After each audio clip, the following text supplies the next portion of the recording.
Your bet is winning at 90 minutes or full time, we pay out. Betfair. Play different.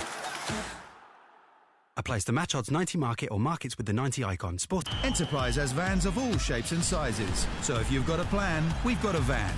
Friday night is game night. The goals are calling. It's a brilliant goal! Stimulate your senses with a heavy-duty payload of thrilling Premier League football. Flying header on 6 yards. Exclusive full-match commentary of Brighton versus Chelsea. Kick-off 8 p.m. on TalkSport. Liverpool 6 points clear at the top of the Premier League table, and this tonight, the last derby here at Goodison, is their game in hand. And hour and a half or so before kick-off, that long ago, Goodison Road outside was wild. Blue smoke replacing fresh air, fans everywhere, noise loud, energy high, emotions even higher. It's the derby, it's the last one here at this famous old stadium. It's live on TalkSport. Everton fans with a banner in the Gladys Street lower, away to our left, saying, we built this city since 1878. They even played the awful Starship song that goes with it. And of course, Everton's home was Anfield before they left there and came here, leaving that place to that lots. It's less than 10 to kick off. Live on TalkSport. Time now to get an odds update with Ladbrokes.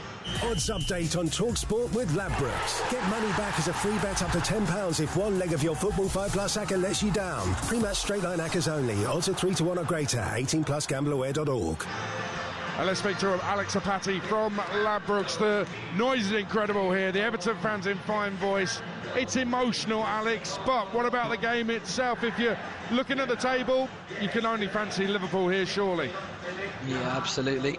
Emotional, but Everton have it all to do. 11-2 they are to win tonight. Liverpool 4-9. The draw is 7-2. It's a pretty strong Liverpool side as well, but Everton have only lost one of their last 7 Merseyside derbies at Goodison Park, in that 2-0 win last season, so who knows. Look, both teams to score is 10-11. It's happened in 2 of them in this pair. There's been a couple of 0-0s in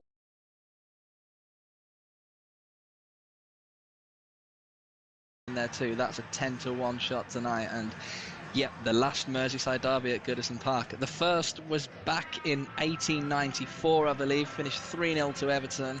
They're 50-1 to win by that scoreline tonight. 8-1 for Liverpool to win 3-0. I think for me it's still tough to back against Liverpool though. It's a really strong side. Away win with both teams to score is just over 2-1. I've just seen Joe Royle, player and successful manager, FA Cup winning manager. He has turned up tonight here at Goodison Park. Absolute legend of the football club for the last derby here at Goodison. Talk to me about Champions League tonight. Where's the value? Yeah, Bayern rightly heavy favourites to beat Celtic, 2-5. It's pretty short. They have conceded in 6 Champions League games this season though, so you've got to think if Celtic are going to do anything across these 2 legs, surely it'll be at home. So Celtic to get a goal but Bayern to win is an 8-5 shot, and then you got 5 shot, and then you got Monaco against Benfica. Identical records in the league phase. They did meet back in November and Benfica won 3-2. I think they'll win again tonight. They were convincing against Juventus in a 2-0 win a couple of weeks ago. Monaco limped over the line in Europe. I think they lost 3 of their last 4 in the Champions League, so 7-4 is a good price for the visitors there. That doubled with the Bayern win and both teams to score is just over 6-1. And Championship, of course, some big games tonight. 7 of the top 10 in action. Yeah, absolutely. Sheffield United looking to close the gap on Leeds. They're 5 points off Leeds at the moment. Could be cut to 2 with a win here. I think they'll get it as well. 5-4 to beat a struggling Middlesbrough side. I think is a great price for the hosts. As is West Brom to beat Blackburn. A shade of odds on, 19-20. West Brom lost only 1 home game this season. Blackburn have lost 5 of their last 6 in all competitions. Albion bouncing after that late winner against Sheffield Wednesday on Saturday. Adam Armstrong and Tony Mowbray against their former clubs. West Brom win, Sheffield United win. That double is around 7-2. Alex, thanks very much. That was a look at the latest odds with Ladbrokes. 18+, begambleaware.org.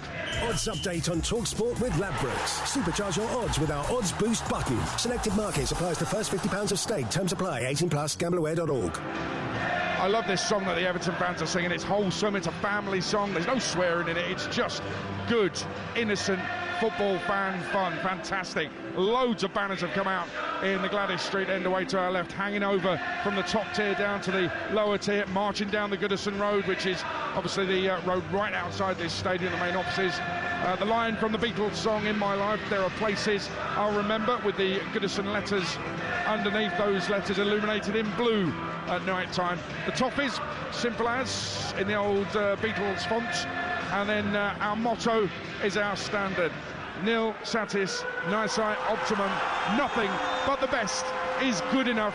That is the Everton motto. It's what they're striving for, and tonight it absolutely applies. Nothing but victory will be good enough, because this is the final derby, the decider, with 41 wins each for Everton and Liverpool at this famous old lady. It is the Merseyside derby on TalkSport with Enterprise Rent-A-Car.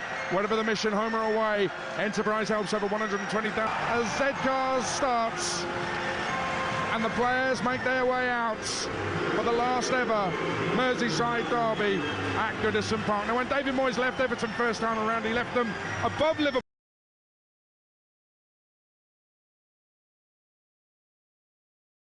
in the Premier League table. In the 12 years since, the Reds have won every trophy going, while Everton have lurched from crisis to crisis to crisis. Tonight, David Moyes is back. He knows the fans will want to cause as much damage as possible to Liverpool's title bid. It's the last Goodison derby, and it means so much. So for one final time here at Goodison Park, live and exclusive, only on TalkSport, it's Everton against Liverpool. It's the Merseyside derby. This is TalkSport, and this is football history on your radio tonight. Here's your commentary team, former England captain Stuart Pearce, alongside Sam Matterface. Well, yeah, welcome to Merseyside. Welcome to the last ever Premier League Merseyside derby at the charming but decaying Goodison Park. It is the 120th meeting of these two near neighbours that has been held in this famous old stadium. How it started? Well, Everton had boardroom trouble, they moved ground, and Liverpool rose up in their place at Anfield. How it's going? Everton have just had boardroom trouble, they are moving ground, and Liverpool have risen up to dominate this season's Premier League. How it ends? We'll find out tonight. For many years, supporters of both used to sit side by side on nights like this. They even did it in cup finals in '84 and '86. But the tag of the friendly derby went decades ago. It's a rivalry more intense now than the day it started 132 years ago. I think you can hear that.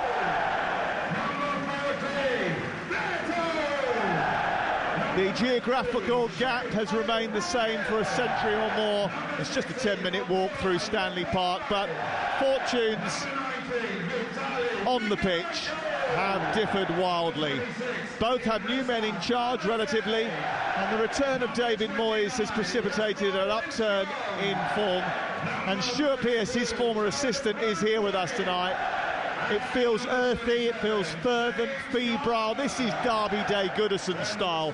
Stuart, how much difference does Moyes' return make to the outcome of the fixture? I think it's had a massive dimension, you know, three games, continual victories. It's give this place a lift. What he achieved at Everton Football Club is not lost on the fans here. And the fact that he's give this club a massive lift in coming back through the door, and I'm delighted that a footballing man like himself is back in the game again. Well, the two teams unchanged from the Leicester game, Everton, which means Pickford is the goalkeeper, O'Brien in an unfamiliar right fullback role, though he's getting used to it. This is the fifth time that he's started there. Tarkowski, Branthwaite and Mikolenko, Garner and Garner-Gay as the midfielders. Lindstrom, Doucouré and Njai behind Beto in attack. For Liverpool, no Englishman in the starting lineup. Alisson is the goalkeeper, Bradley, Konate, Van Dijk and Robertson. Szoboszlai, Gravenberch and McAllister. It's Salah, Diaz and Gakpo up top. We are underway on TalkSport with Liverpool shooting from right to left in red shirts, red shorts and red socks. It's the blue shirts, white shorts and white socks of Everton Football Club attacking the Park end in the first half, and immediately a robust challenge comes in from captain Tarkowski, who incidentally, in all the history that is being made tonight, it should be mentioned, is starting his 100th consecutive Premier League game since joining Everton. Free kick quickly taken and switched out to the far side, in by Bradley to the far post. O'Brien misses it and it goes out of play, and I think that's going to be a goal kick, although the referee's allowed play on.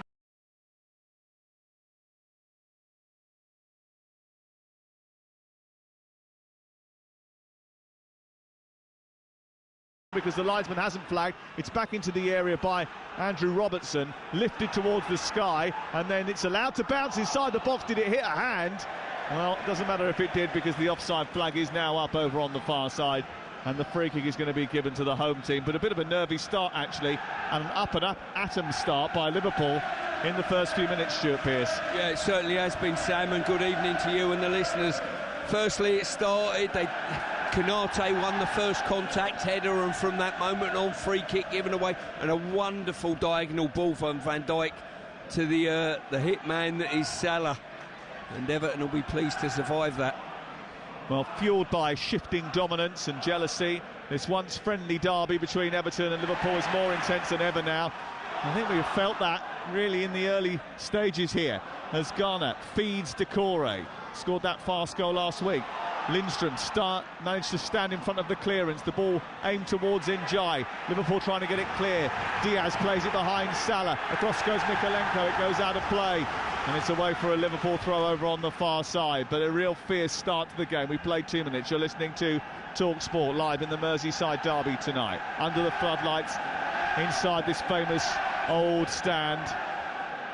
Goodison Park, one of the oldest stadiums in the country. The first 3-tiered stand. We are in the second of those, just over the halfway line, with a lot of excess white painted timber and iron pillars between us and the pitch, keeping the roof up. Allison has the ball in the 18-yard box away to our right-hand side. I mean, I can't wait for them to move to Bramley Moor, Doc, because I think it's going to be an outstanding stadium. But tonight, it feels like we're a part of history, doesn't it? Oh, it certainly does. I mean, I was here back end of last season. The atmosphere outside the stadium when Everton won this game 2-0 was something like you'd never see outside football matches this day and age. And tonight will be even more special. Well won by Njai over on the far side. Beto takes it on and then feeds it back into the heart of his defence. It's good work by the tall and lean Beto, who I must admit has started to add output to his game in the absence of Dominic Calvert-Lewin. The ball sent up and high towards the Liverpool defence. Njai couldn't take it out of the sky. Gravenberg tidies up. Excellent footwork to get him away from Decore, and then he feeds Salah. He's being challenged by Mikalenko, who, interestingly, Stuart, I think actually often performs better when his only job is defending, and as it will be probably tonight. Yeah, definitely. Listen, he knows full well you keep Salah quiet and stop him scoring, chances are your team have got half a chance, and I say half a chance of getting a result. In third for Trent, you know, maybe this is a game suited to the way he plays the game, let's say. Yeah, in fairness, Trent Alexander-Arnold has been struggling with a little bit of an injury, missed the last couple of games as a result. Here is Lindstrom down the right-hand side, bursting into the box, tries to steer the cross into the centre, but it's behind Beto, cleared away by Konate, and it's out for the first corner of the game. Well, Lindstrom's done brilliant there. Great 1-2 on this right-hand side. When you drive into the box, he's probably played it too soon, I would say. The cross should have been far post, to be quite honest with you. But certainly Everton will be pleased they've turned Liverpool down and forced a corner. He won the Europa League with Eintracht Frankfurt, Jesper Lindstrom. I must admit, I've been a little bit disappointed with him so far. No goals, no assists since arriving at the football club. Here is Garner down the right side. His cross into the box is a deep one. Tarkowski looking to attack it, away by Gravenberg, who flicked it clear of the penalty area. Swallowed up by Decore, back in by Garner-Gay. Aimed up high towards O'Brien, who heads it down, but the offside flag is up against him. That's going to be a free kick inside the penalty area away to our right. Interesting to see. Everton had a corner there, but they made sure Mikalenko's back in the centre circle. We've been at Anfield a couple of times this season, and opposition think because Liverpool bring everyone back into their box that it's a safe bet. Oh no, it's not. They're drawing you in to trap you on the counter-attack. I was recalling that match against Aston Villa the other night when I was doing the Tottenham game, and the idea that actually the most dangerous moments for Aston Villa was when they had a corner. Exactly was. Liverpool so good at it, namely Salah.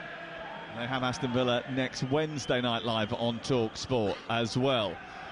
Form says Liverpool should win this game, but Everton beat them here in April, and Liverpool have won just one of their last 7 visits to Goodison Park. Slip today, and Arsenal might just get a little excited, although they've had some bad news, haven't they, in the last 12 hours or so. Here is Salah. Out to Szoboszlai, little flick into the path of Bradley, the Northern Irishman trying to get down the right-hand side. He runs beyond one defender, and then across comes another in Jared Branthwaite, who hammers the ball out, and it took a little flick off of a red shirt, and it's out for a throw-in deep inside Everton territory, wide on the left in the full-back position. 0-0, 5.5 minutes played. You're listening to Talk Sport at Goodison Park. From Everton's point of view, what they can't do, what is non-negotiable for Everton against Liverpool, is losing headers and losing tackles tonight.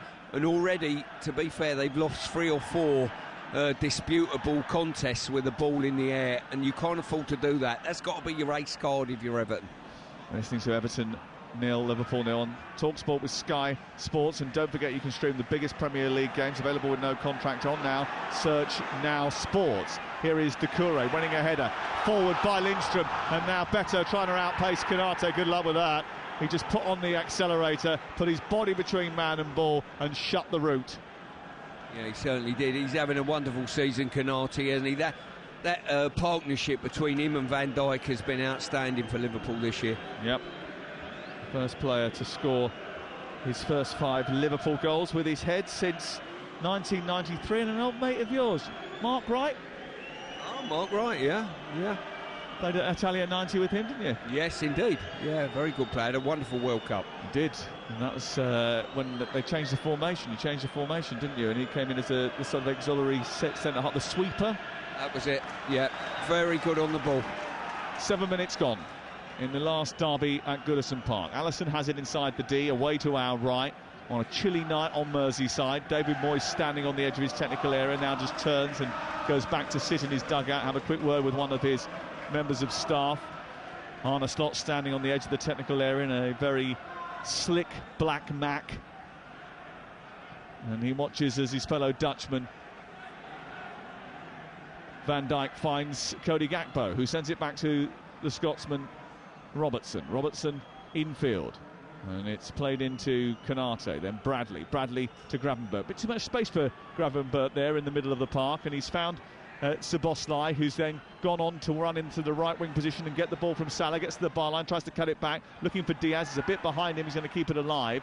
Robertson now arriving, sends it infield, gives it to Gravenberch, and they have to go all the way back to the halfway line. Yeah, as I say, it's that possession football. Liverpool will be trying to take the sting out of this game, quieten the crowd down if that's humanly possible here tonight. Well, that's their philosophy, isn't it? It centres on attacking possession-based football with an emphasis on high pressing and quick transitions. But there's an element of control. It's not the helter-skelter of the Klopp team. Here is Diaz looking to try and feed Gakpo, nudged away by O'Brien, given to Beto, who runs into the right full-back position under pressure. Liverpool trying to keep them pinned in here. And as he manages to clear, it comes off Diaz and goes out on this near side for a throw-in. Earlier today in the Champions League playoffs, Club Brugge beat Atalanta in the first leg by 2-1. Celtic kick off in around about 22 minutes. We've started early here tonight because of all those European games. There's matches in the Championship as well, including Sheffield United against Middlesbrough at 8 o'clock tonight, live on Talk Sport 2. 9 minutes played here. Everton boss David Moyes probably would have been sitting on his sofa in Lytham watching this fixture if it hadn't been for Storm Darragh intervention. Now he's in the dugout trying to orchestrate a victory over the red half of the city. Clipped forward by Garner Gaines, the right corner, looking for the run of Lindstrom, who's got the better of Andy Robertson, who didn't deal with that. The near post cross didn't take a flick that Lindstrom was hoping was going to go his way. It goes into the side netting. Not the greatest delivery, and immediately Alisson pumps it down the field, looking for the run of Salah, but across comes Branthwaite. Oh, flick on into Beto's path, but across goes Konate. I think the offside flag would have gone up anyway then on this near post, because Beto was a little bit eager But that was an interesting throwback, wasn't it? One goalkeeper sending it long down the middle, and then the big centre-half pumping it straight back against Stewart. In all honesty, this is why I quite enjoy watching Liverpool. Not only are they a possession-based side, they'll go from back to front if they think it's on, and they mix the game up brilliantly. They get numbers in the box, and they're very, very good on the eye. Certainly are. And Arne Slot wasn't happy, actually, after the weekend. I was down at Plymouth on Sunday, so was Adrian, and he was in bullish mood in his demand for a response yesterday. And they know that if they win here tonight, they go 9 points clear at the top and level on games with Arsenal. Foul by McAllister in the middle of the park. Very influential figure in that engine room. And he gives away a foul. In fact, it wasn't him who gave away the foul. He was the one protesting about it. Konate was the one who gave away the foul. And the free kick is on halfway. Michael Oliver has given it to Everton. Well, actually, maybe it was him who gave it away. It was, yeah. Yeah, it was right was. the first time. I think he's debating. Quickly played into Beto, who's in behind, goes on past the goalkeeper, slips it in, and Everton lead in the derby. Quick thinking from the free kick. Beto has found his shooting boots, his scoring boots, and the back of the net. 1-0 to Everton. Ball play right through the middle of the Liverpool defence. He got in behind it, was faced up with Alisson and popped it home. It's Everton 1, Liverpool 0. Well, Sam, a highish line by Liverpool, and what you don't see in the game, players getting on the ball and playing quick ones behind, little cut it off in behind. Beto's gone through. Great finish past Alisson. If he's onside, fantastic early goal. And I was going to make the point earlier about how important Beto is. No Brozier at the moment, no Calvert-Lewin. It's so important for Everton's running to the end of the season, let alone tonight. Well, the Everton players are celebrating. They think this is onside. I think he's miles onside. Miles onside. Forget your VAR check. We don't need one of those. Conor Bradley's played him at least 3 yards onside. Yeah, but why is he onside? Because of the run, Sam. He dipped back in and went back out. Really intelligent run. Dipped back onside and then went in behind. Fantastic run, fantastic ball. Now the game's opened up. Well. Have this down, did you? Didn't think so. 12 minutes gone. Everton 1, Liverpool 0. That David Moyes fella, I don't know if you've heard of him, but he seems to have done quite well since he's come back here. No, went out the game, managed 1,000 games, won a trophy, don't know what happened to him since, Sam, you know? What a start he's had to his second spell in charge of Everton. They lead by a goal to 0. Live on TalkSport tonight. Jordan Pickford receives the ball inside the 18-yard box. He just pushes his hands to the floor, says, just chill, just try and take it down a few notches. Let's make sure we stay concentrated. There's a look of concern on the face of Arne Slot. Diaz bundles in to Tarkowski. Tarkowski goes to ground, and it's going to be a free kick to Everton, 12 yards short of the halfway line, wide on the right-hand side. Well, David Moyes only won 3 of his 22 league derbies first time around against Liverpool, all of them here at Goodison Park. What he also managed to do was construct a team that gradually got better and better and finished above Liverpool 3 times in 11 seasons. They might be some way off that now, but on any given day, his team can cause someone trouble. They certainly can. They'll be well organised, well drilled, and if you need motivation for this one, Sam, there's something wrong with you as a player. He actually mentioned that in the press conference yesterday, didn't he? Sort of, I'll be going around telling them the history of this fixture and letting them know what it means to the public, but if you need me to tell that, you're probably not in the right job. Yeah. You've probably got to manage that expectation more than add fuel to the fire, to be fair. Make sure players play with a cool head, but they got experience in there. Pickford and Tarkowski, people like that, good experience in the team. Well, I think what Arne Slot was complaining about was he didn't believe that it was a foul in the first place. He thinks that Njai wasn't fouled by McAllister, and he thought it was a little bit soft, that foul. But once it's given, you've got to defend the free kick. Yeah, you might say it was a softish foul, but then again, how many of them have we seen in the Premier League? Well, now it's Liverpool's turn to have a free kick. Over on the far side, it's 3-4 yards in from the touchline, wide on the Liverpool right. 14.5 minutes have been played here at Goodison Park under the lights, and it's the home team that lead through Beto's goal number 6 of the season.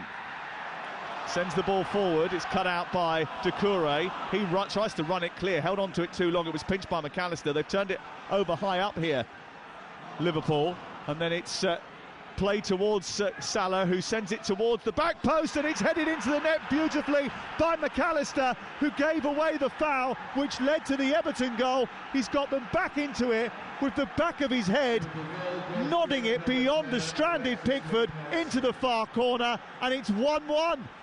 Well, you've got to say Everton thought they'd broken out and they mistimed a pass, cut out by Liverpool, and it went to that man Salah. You know he's going to get a finish away, or you know he's going to put a wonderful ball in the box. It was the latter, and a great header. I thought that Pickford thought that was going past the post and almost chasing it rather than diving at it. And it's 1-1. Wow. Well, it came back out towards this near touchline. Salah picked it up. He was in an onside position, definitely. He drifts the cross towards the edge of the 6-yard box, and McAllister, arriving late, just sort of flicks his head at it. I think you're right. I think Pickford thinks this is going wide, and initially I think almost everybody else did, and then it snuck in right at the far corner, kissed the inside of the post, and it's 1-1. Well, what a start to this fixture. Lindstrom up to O'Brien. O'Brien trying to turn it infield. Stopped by McAllister. Given away to Lindstrom by Van Dijk. Van Dijk chasing him back out towards the near side. It took a little flick off of Lindstrom, and the throw-in goes against him.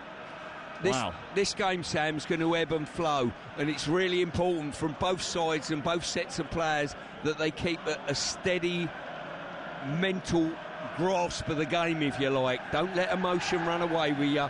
Understand what you've got to do over a 90-minute period. Yeah, good luck with that. I don't think anyone's keeping their emotions in check. My nose was growing as I was saying it, honestly. Lindstrom on this near side. Out to O'Brien, trying to get the better of McAllister. Was there a handball there? Assistant on the near touchline says no. That's Stuart Burt. Back in by Garner, who heads it from the middle of the Liverpool half into the centre. Diaz tries to squeeze it out towards the far touchline, and it's collected by Mo Salah. There's a few question marks amongst the Everton support as to how that linesman didn't pick up on the handball, bearing in mind we saw it from here. I think the contact was too close. Contact on ball to player. So you think accidental? Yeah, he's too close to get out of the way of that. I did a game last night, Brest against PSG, where a geezer got a penalty given against him because his arm was in an unnatural position. Hold on a second, here's McAllister, who's robbed it off the Everton defence, and he's taken it down the left-hand side to Gakpo. Gakpo is stopped in his tracks by O'Brien. It's cleared away. Yeah, his arm was behind him, and he was twisting back, and he pulled his arm back, so it was away from his body because he was trying to avoid the contact. It hit his arm, and they gave him a penalty. Outrageous. 1-1 here. I saw Harvey Elliott trying to deny his arms were in an unnatural position at Plymouth. Yeah, I didn't put my arms up, he said. It's been a long time since we've had those things called replays as well, isn't it? Well, you never know. One day you might get away with it. The ball thrown out over on the far side. Actually, an interesting statistic from Mo Salah and his involvement tonight. But first of all, a goal at Turf Moor for Mickey Gray. 3 minutes on the clock. Game over, Sam. Burnley 1, Hull City 0, because they keep so many clean sheets here. It came from Bashir Humphreys from the left back. Got into the 18-yard box, fired it low into the corner. Burnley 1, Hull 0. And by Mo Salah creating that goal, it means that he has got the most away goal involvements in a season in Premier League history. And it's only February. I'll tell you what, Sam, I've just watched a replay of that goal. Everton were due a break, and it was McAllister who broke the attack up by getting a knock-in. He was the one who ended up fishing the ball out wide to Salah, and he was the one who made the box unmarked. And that's what Liverpool do well. They get big numbers in the box between the goalposts. 22 goal involvements for Mo Salah this season. The previous highest, Andy Cole, 93, 94, 21. Foul by Szoboszlai. He's pleading his innocence. Njai picked it up midfield. Salah came across, and then Szoboszlai went a chasing and a fishing, and Njai went down very cheaply, not for the first time. and a free kick has been given against him. Yeah, we talked about the players keeping a cool head in this game. The officials have got to do exactly the same. Let a few things go. It's a derby match. The players will find their level. 1-1 already. Goal from Beto after 11 minutes. The equaliser 5 minutes later from McAllister. And it is all square at Goodison Park in the final ever Premier League derby. Ball headed out towards the near touchline. It's a fast and furious start to the game. It's a throw into Everton, 5 yards inside Liverpool territory. It's tossed back to the centre half, Tarkowski, who feeds it to his goalkeeper, Jordan Pickford, who's kicked the ball out because Ndiaye is down and needing some treatment just on the edge of the centre circle. Now, I mentioned he went down a little bit easily a couple of times, but he looks as if he's got a bit of a problem here, Stuart, which would be a real problem for Everton. They don't have too many goal-scoring or creative outlets, and he's certainly one. No, exactly. They're, you know, 2 centre-forwards out injured at this moment in time. He has been on decent form, creating and scoring, and the last thing they'll need to do is lose him. But looking at the bench and the concern on the bench, I'll tell you what, he's kicked the floor, and that's what it was. He's rolled his ankle, I think. He did not get fouled at all. There was no touch, as we thought, but he didn't go down easily. What he did was he kicked the top of his foot, the laces, into the floor and stretched his foot, hyperextended it, and has probably rolled his ankle as a result. I think it's his knee. I think they're treating his knee, yeah. Either way, looking at the shape of his foot on the turf, you could be forgiven for thinking that it was his ankle. Absolutely. Well, maybe he's jarred his knee. It's currently he's okay. Everton 0, Liverpool 0. You're listening to Talk Sport. Just a quick word on tomorrow's breakfast show. Gabby Agbonlahor is alongside Alan Brazil tomorrow from 6 a.m. and guests include former England, Everton and Spurs winger Aaron Lennon in the studio to review this game. If you fancy something different, by the way, on your morning commute, we've got Chris Evans at breakfast, 6:30 on Virgin Radio. It's available on DAB, or you can download the app and get that. And after this game, Jamie O'Hara and Jason Cundy open up the sports bar. Straight after us, they'll do all your calls, all your reaction, 03717 2233 and we'll do our best to bring you Arne Slot and David Moyes live into this show, but if we don't get it by 10 o'clock, we'll go into the sports bar, and they'll be ready for us. Yeah, just looking at Everton's goal again, Branthwaite it was that slipped that free kick through. But obviously the main concern for Everton at the moment is the knee of Ndiaye. Well, it was an excellent ball by Branthwaite, wasn't it? It doesn't get too many assists, but that was a perfect one. His first of the season, in fact. Scored in this game last year, Jared Branthwaite. We're still waiting to see the prognosis for Iliman Ndiaye. They're not warming anybody up, which is probably good news. Yeah, but this is taking a while. I would say both teams, after 23 minutes or so, are reasonably happy. Obviously, Everton getting their nose in front and Liverpool replying quite quickly. And we're seeing the sub getting warmed up now, Sam. Yeah, now looks like Jack Harrison's going to end up having to be deployed, and that is bad news. Because Iliman Ndiaye is a terrific footballer, and that is not what Everton need at this stage. Their first substitution after just 24 minutes, and off he comes to be replaced by Jack Harrison. He still hasn't left the pitch. They can't get him off the pitch. He's in tears. He's absolutely desperate. And I think his knee ligaments have took a jar in there as he's had a swing at the ball.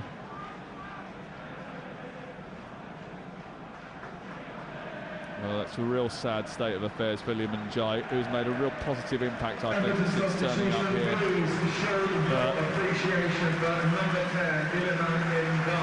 And because of his contribution and because of, you can see how much it's hurt him, not just in terms of pain of the knee injury, but he is absolutely devastated. He is crying his eyes out as he walks off. He knows it's a serious injury, and the whole of Goodison Park stands and applauds him as he comes off on this near side. They know his importance to this team, but he can't walk properly. And there might be a suggestion that they would have been better getting him a stretcher. To be fair, there's stretchers dotted all around this place, and if ever there's a player that probably needs to take the weight and the load off of his knee at this moment in time, it's him.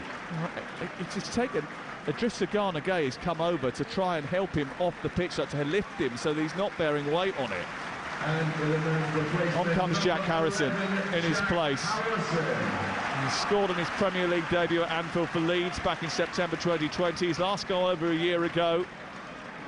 But he has to try and replicate the dancing feet and the balletic movements of Iliman Ndiaye, who sadly has had to leave the game after just 25 minutes.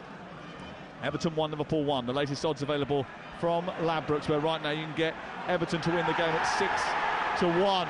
The Liverpool win is 21-10 on, and the draw is 14-5. That's all thanks to Ladbrokes. 18+, begambleaware.org. There's a little wrestle going on between Van Dijk and Beto there. Two very big frames going at one another.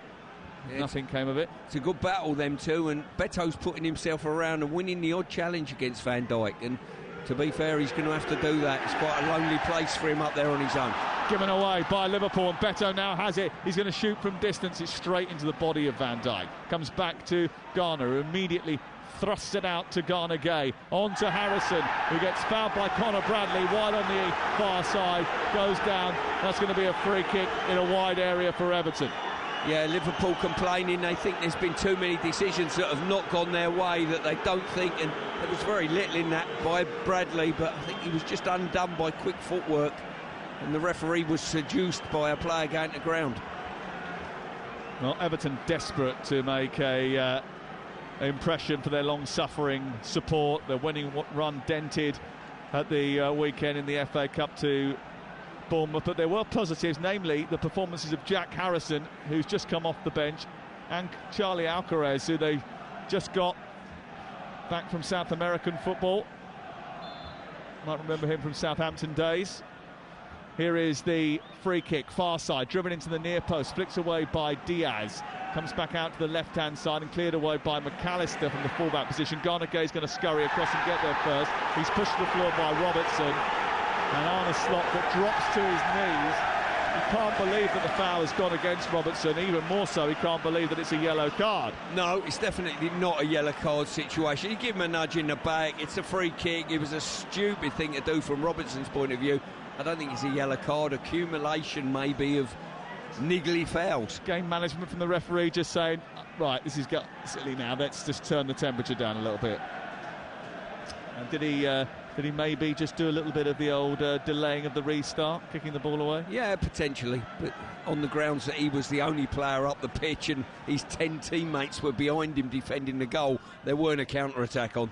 Ball clipped forward up towards the halfway line then from the 18-yard box, after the free kick from halfway. It's bounced into the path of Jack Harrison, who's robbed over on that far side by Gakpo, then turned over by Branthwaite, good defending by him.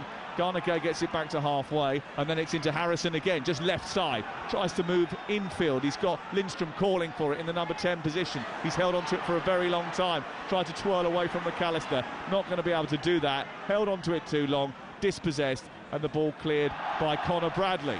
Goes out for an Everton throw after an acrobatic keep-in by Garner Gay. He's all action today. He's drawn a foul over on the far side. The ball actually not given.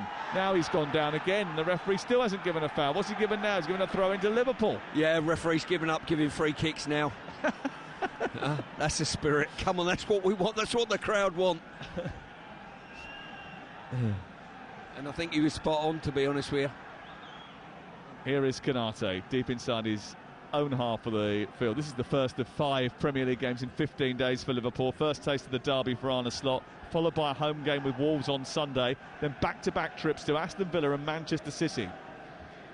Well, win here and win those, and you can start polishing that trophy, I think, and try tying on the ribbons. As I say, a victory tonight puts them 9 points clear, doesn't it? Yep. That's a lot when the pack that are chasing them are not showing great form consistently, I don't think. And picking up injuries every 2 minutes. Here is McAllister. Luis Diaz on the halfway line. Back towards Robertson, who's deep inside his own half now, left side. Into the centre, and Van Dijk, who strides up into the middle of his own half. then flicks a diagonal out towards the right, looking for Salah, who takes it down. Lots of championship action, by the way, tonight, including over on Talk Sport 2. But there's been a goal at the Stadium of Light. Graham Courtney. There has. Sunderland 1, Luton 0. Enzo Lefebvre, the January transfer window signing. Terrific shot, 18 yards out. Absolute thunderbolt. Sunderland 1, Luton 0. Yeah, good little player he is. Bristol City lead Stoke by a goal to nil. Burnley still 1-0 up against Hull. Plymouth 2-0 up against Millwall. Aren't they doing well? Muslic, the manager there, very impressive, speaking before and after the game on Sunday. Robertson gets in front of Lindstrom, wins the ball, takes it away to safety before Lindstrom could squeeze in between him and Van Dijk, and it's all the way back to Alisson away to our right-hand side. Swansea 0, Sheffield Wednesday 0, Sheffield United 0, Middlesbrough 0 live on TalkSport 2. West Brom Blackburn just about underway as well, and we'll keep you in touch with Celtic because they've just started as well. Alex Crook is watching that for us. Here's Robertson in the left full-back position for Liverpool. Down the left channel looking for Gakpo. Across comes Jake O'Brien. And the ball spills out to the far touchline. Salah keeps it alive for Liverpool. Haven't done much in the Everton half for the last 10 minutes or so, but they're coming forward here with Gravenberch. Out towards this left, and Gakpo trying to keep it in. Almost went out of play. Just about stopped it from doing so for a goal kick, and it goes out for a throw. And O'Brien trying to point out that he thinks it did go out for a goal kick, but Mike Oliver is having none of it. Yeah, just looking at Van Dijk there, his range of passing, he's hit this ball twice now, playing left-sided centre-off, comes in on his right foot, the diagonal to Salah. Fortunately for Everton, Mikalenko's got his covering position just right, so on arrival, ball arrives, you need to arrive at the same time as the ball if you're in the right position. Everton 1, Liverpool 1 on Talk Sport. And the ball headed back by Tarkowski to Pickford. You're listening to our coverage with Enterprise Rent-A-Car. Enterprise has 450 branches with all the vehicles your business needs. And it started off as a really fast start to the game. Everton getting in front through Beto after 11 minutes, and then the equaliser coming just 5 minutes later. But we haven't seen much goal-mouth action apart from those two incidents. But it has been fiercely contested, and it's a proper blood and thunder derby. Here is Gravenberch far side, hugging the touchline, just 10 yards inside opposition territory. The ball shuffled back into Konate, and then Van Dijk looks up. He's got Gakpo looking to go on a run in between right full-back and centre-half, but across comes Tarkowski to head it away as the long ball is played by Van Dijk. Szoboszlai wins it back off Lindstrom, and then McAllister wanders into midfield. Bradley makes a run into the inside right channel, but it goes back to Gravenberch instead. 32 on the clock on TalkSport. This is Robertson, out wide left, through the gloved fists of Luis Diaz. The Colombian dances infield, gives it to Robertson once again. He goes back to Van Dijk, and they keep Everton just at arm's length, just pushing them back towards their own goal further and further. Here is Diaz trying to cut in past Lindstrom. Lindstrom nicks it. Referee says no foul. Off we go, and Everton can't get out of their own half. They've given it away cheaply. Robertson back into Szoboszlai, left side, a yard in from the touchline. Diaz, by the way, popped up very quickly off the floor when he realised he didn't get a free kick. Yeah, he popped up, and Arne Slot popped down, to be fair, in disgust that a free kick wasn't given. McAllister, the goal scorer, he's wearing gloves too. Little push from Garner. Once called the new Michael Carrick by Ole Gunnar Solskjaer, James Garner, when he was at Manchester United. Beto just went in and gave Van Dijk a body check. Van Dijk, I think, just sort of flickered at him and then looked at him and started laughing. Which is a sign that it didn't really affect him, I think. No, just keep niggling away at him, you know, see what you can do, see if you can get under his skin a little bit. Let's go off to Celtic Park. Alex Crook. It's still Celtic 0, Bayern Munich 0, but Celtic had the ball in the net inside a minute. Nicholas Kuhn with a shot, right corner of the penalty area. He found the bottom corner. Adam Eder flicked out a leg. I'm not sure he made contact, but he was offside, and the goal ruled out. Celtic 0, Bayern Munich 0. Disappointment for Brendan Rodgers and Celtic in the first minute of that huge game in the Champions League playoff. Here is Harrison winning it back over on the far side after a sloppy ball out of defence by Liverpool. 34 gone, it's 1-1 on TalkSport. Pickford's got it now inside his 6-yard area. Tarkowski's got a man behind him. He was alerted to that by the crowd. He's played it against Gakpo, and it's a goal kick away to our left-hand side. Everton's defence should be their strongest suit. Tarkowski and Branthwaite formed a reasonable partnership. Stewart at centre-back. And at its best, this team is well organised and very difficult to break down. But Liverpool have got weapons that are so difficult to contain. They certainly are. And I'm just looking at the lineup of Liverpool. Salah holding the width on the right-hand side. Mykolenko knows he's got to get tight to him. So Szoboszlai has got into an inside right position and said, OK, which one of you is going to deal with me then as such, you know? And they're the problems that Liverpool make you face. Well, Garnegay was getting away from Szoboszlai and dispersed to the ball. Szoboszlai commits a foul. The referee does not give a yellow card. Well, he does now. He's taken his time to do so, but he's given a yellow card. I actually think he might have given that yellow card to Lindstrom for asking for a yellow card, not Szoboszlai for the foul. I think he's given that to Jesper Lindstrom for asking for a yellow card. Yeah, as I say, almost silliness. You've got to be very careful, because the last thing you can do is have a player sent off. There wasn't much in that. A slight touch, maybe from McAllister. I'm not even sure there was. So you've got to make sure you're clean as anything, because later in the game you miss time one.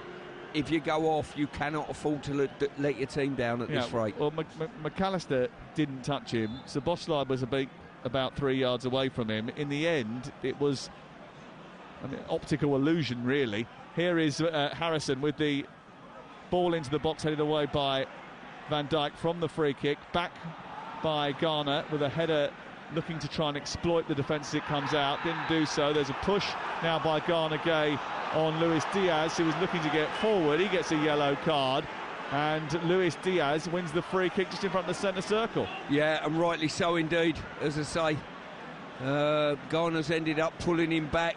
Mykolenko should have been helping the header on back to his goalkeeper. He got it slightly wrong, and Diaz thought, hang on a minute, I could be in it, and he just pulled him back just in case. That was definitely the definition of a breaking up a promising attack. But it was actually unnecessary, because there was a back marker there in Mykolenko, so he didn't need to do it. So he's given himself a cheap yellow card. No, exactly. The referee's let a bit go. All of a sudden, he's nailed a few players, and the players have got to be just very, very careful that they keep 11 on the pitch. It's vital. Well, they don't usually. This fixture has produced more red cards than any other fixture in Premier League history. Goal at Turf Moor, Mickey Gray. Double the lead, Burnley 2, Hull City 0. Good play from Anthony down the right-hand side. Whips the ball into the 6-yard area, and Zian Fleming heads the ball into the back of the net to double Burnley's lead. Burnley 2, Hull City 0. Branthwaite just getting across Diaz. It was picked up by Van Dijk, centre circle, played infield, touch round the corner. Szoboszlai with a lovely little pass from that inside right position that you picked out again, looking to feed Luis Diaz, and Branthwaite had to come across. He didn't really know whether to go out and get Szoboszlai or sit back and look after Diaz. Yeah, as you say, Szoboszlai, he's getting in that position there. He's behind the Everton midfield. Salah's very wide. Mykolenko thinks, well, if I tuck in, which I have to do on occasion, I'm leaving Salah out wide with 20 yards to run at me, and I can't afford to do that. Corner kick then for Liverpool in front of the Gladys Street end, the Howard Kendall Gladys Street end, away to our left. It'll be taken over on the far side by Alexis McAllister, the goal scorer. He sets it up and then right-footed into the near post. It's a dreadful corner. It didn't even reach the edge of the 6-yard box, and it was headed away by Lindstrom. It might have been Mykolenko, actually, who cleared it away to the far side. And Liverpool go all the way back to their goalkeeper, who immediately dispatches it upfield. Allison away by Branthwaite, chested down by Harrison. James Garner forward into Idrissa Gana-Gueye, back to the edge of the 18-yard box, and Branthwaite with a lovely pass out to Harrison, and then up to Beto on halfway, trying to hold the ball up. Does that well, gives it back to Mykolenko, who looks up, feeds it down the left corridor, chested down by Beto again, looks to try and turn, but his turning circle wasn't sharp enough. It goes out and away for a throw-in. Yeah, Beto's he's a bit ungainly. He gallops along, but I tell you what, he's been effective today. He's got his body up against the opposition's back line. He's unsettled them. He's won the odd header, and more importantly, he's put the ball in the net. Well, he did say, actually, his first memories of watching Everton are Merseyside derbies. He has the chance to make a bit of history tonight, and he's already made a memory, scoring in a Merseyside derby. His 6th goal of the season, the Guinea-Bissau international. Starting back-to-back Premier League games for the first time this season. I think the big game changer in this, where Liverpool's ace card is, yes, they've got a strong start in 11, But my goodness, when you look at the bench, it's so strong, isn't it? Yeah, you pointed that out before we kicked off here tonight. I then tried to remind you that we said the same thing about Newcastle when they played Bournemouth and they got absolutely pummeled, and you said, yeah, but they didn't need their bench. No, they didn't. You play that well with your first 11, you don't need a bench.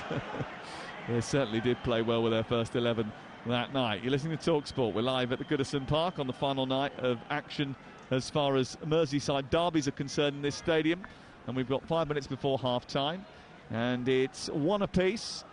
Arne Slot just trying to up the ante again. There's a little bit of a adrenaline lull after a firebrand start to the game. Alan Irvine just giving Moisey a bit of advice on the near touchline. And those two have occupied that touchline a few times down their careers, haven't they? They certainly have.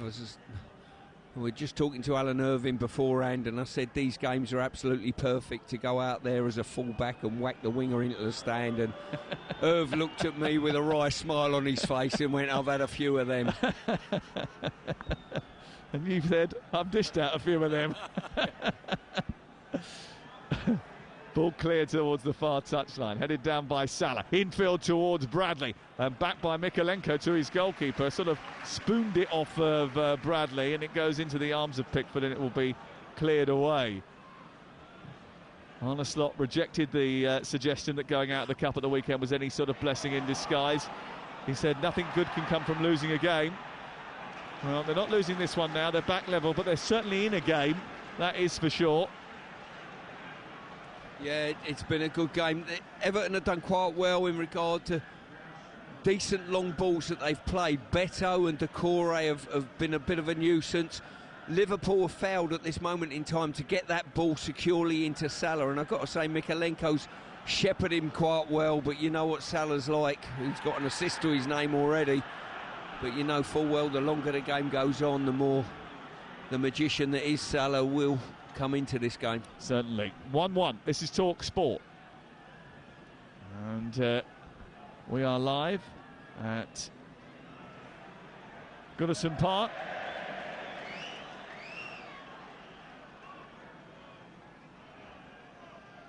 Remember a little bit later on tonight, the sports bar open for business, and I was just looking at some of the fixtures that we've got coming up over the next couple of days. Friday night, Brighton against Chelsea. Big test that for Chelsea after losing down there on Saturday evening. And we've also got QPR Derby from the Championship the same night. And then Saturday, Leicester against Arsenal live from the King Power Stadium. And Preston against Burnley before they meet each other in the Cup. That's on TalkSport 2. Over on the far side, Jack Harrison has it. He's 15 yards inside opposition territory, 20, 30, sends the ball into the near post, flicked into the air by Beto, flicked it behind him, but couldn't get the kind of contact that was going to trouble Alisson. Goes wide of the post and out for a goal kick away to our right. Yeah, good trajectory there. Harrison cut inside, opened up on his right foot. He's curled it. And as I say, they was trying to get a little flick on from Beto, but he just got too much on it. Alisson saw it just float past the far post. 1-1 here. Bristol City lead Stoke by a goal to nil. Nearly half an hour played there. Burnley 2, Hull 0. Plymouth 2, Millwall 0. Sunderland 1, Luton 0. Swansea 0, Sheffield Wednesday 0. On TalkSport 2, Sheffield United 0, Middlesbrough 0. And West Brom 0, Blackburn 0. Those last two 8 o'clock kickoffs. 0-0 Celtic Bayern. Given away by Liverpool again, playing out from the back. Taken by Mikalenko, then Harrison, down the Everton left. The cross from deep is over the head of Alisson, well I thought it was, and then he managed to bring his arm out and punch it clear, and then Gravenberch managed to get it away. Salah joined the attack together, and then Gravenberch lost out to Idrissa Gana Gueye, who came back to cover. He then gave the ball back to Gakpo. Gakpo then was pulled back by Idrissa Gana Gueye, who's got to be very, very careful, and then it came through to Salah, who started the charge for Liverpool. Blocked by Gana Gueye. Salah has it. Salah is now complaining to Michael Oliver that he should have done something about that, and if he had done, it would have been a sending off. Well, this is what we mentioned earlier. It's a dangerous game to play, to get booked early in a derby game of this magnitude, of this velocity. Well, he should have been sent off, really, shouldn't he? Because he was stopping a promising attack by pulling the player back. Yeah, I think he just let go of him just in enough time to bail the referee out right. In many ways. OK, so you're going with the not sustained holding. Oh, thing, no, I don't know about that. You can change your words all you want. It was a yellow. Coming up to half-time. It is 1-1, and it is still a full complement of 11 apiece. Here's Virgil van Dijk. Centrally is Konate. Konate scoops it forward, but it's not troubling anyone. It's going straight into the arms of Jordan Pickford, and we're about to hit half-time. And I think that it's about right, isn't it, for half-time, 1-1? I think so, yeah. I think it's been even Stevens in the game, I've got to say. What I would say is, I think if it ended a draw, I think both teams will be quite happy. Liverpool coming away from home, getting a point, keeps their tally ticking over, and Everton against a very, very good Liverpool side. I think they take a point as well now. Lindstrom. Ladies and gentlemen, the fourth official is looks as if he was being a little bit casual again, giving the ball away. 5 minutes of added time.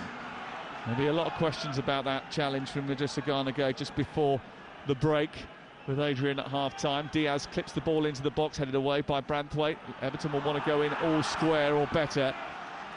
Bradley back to the halfway line. Konate now has it and plays it just through the centre circle and into the path of the imperious Van Dijk. Out wide to the left, and the Scotsman Robertson, then back to Van Dijk again with his hair tied back in a bun.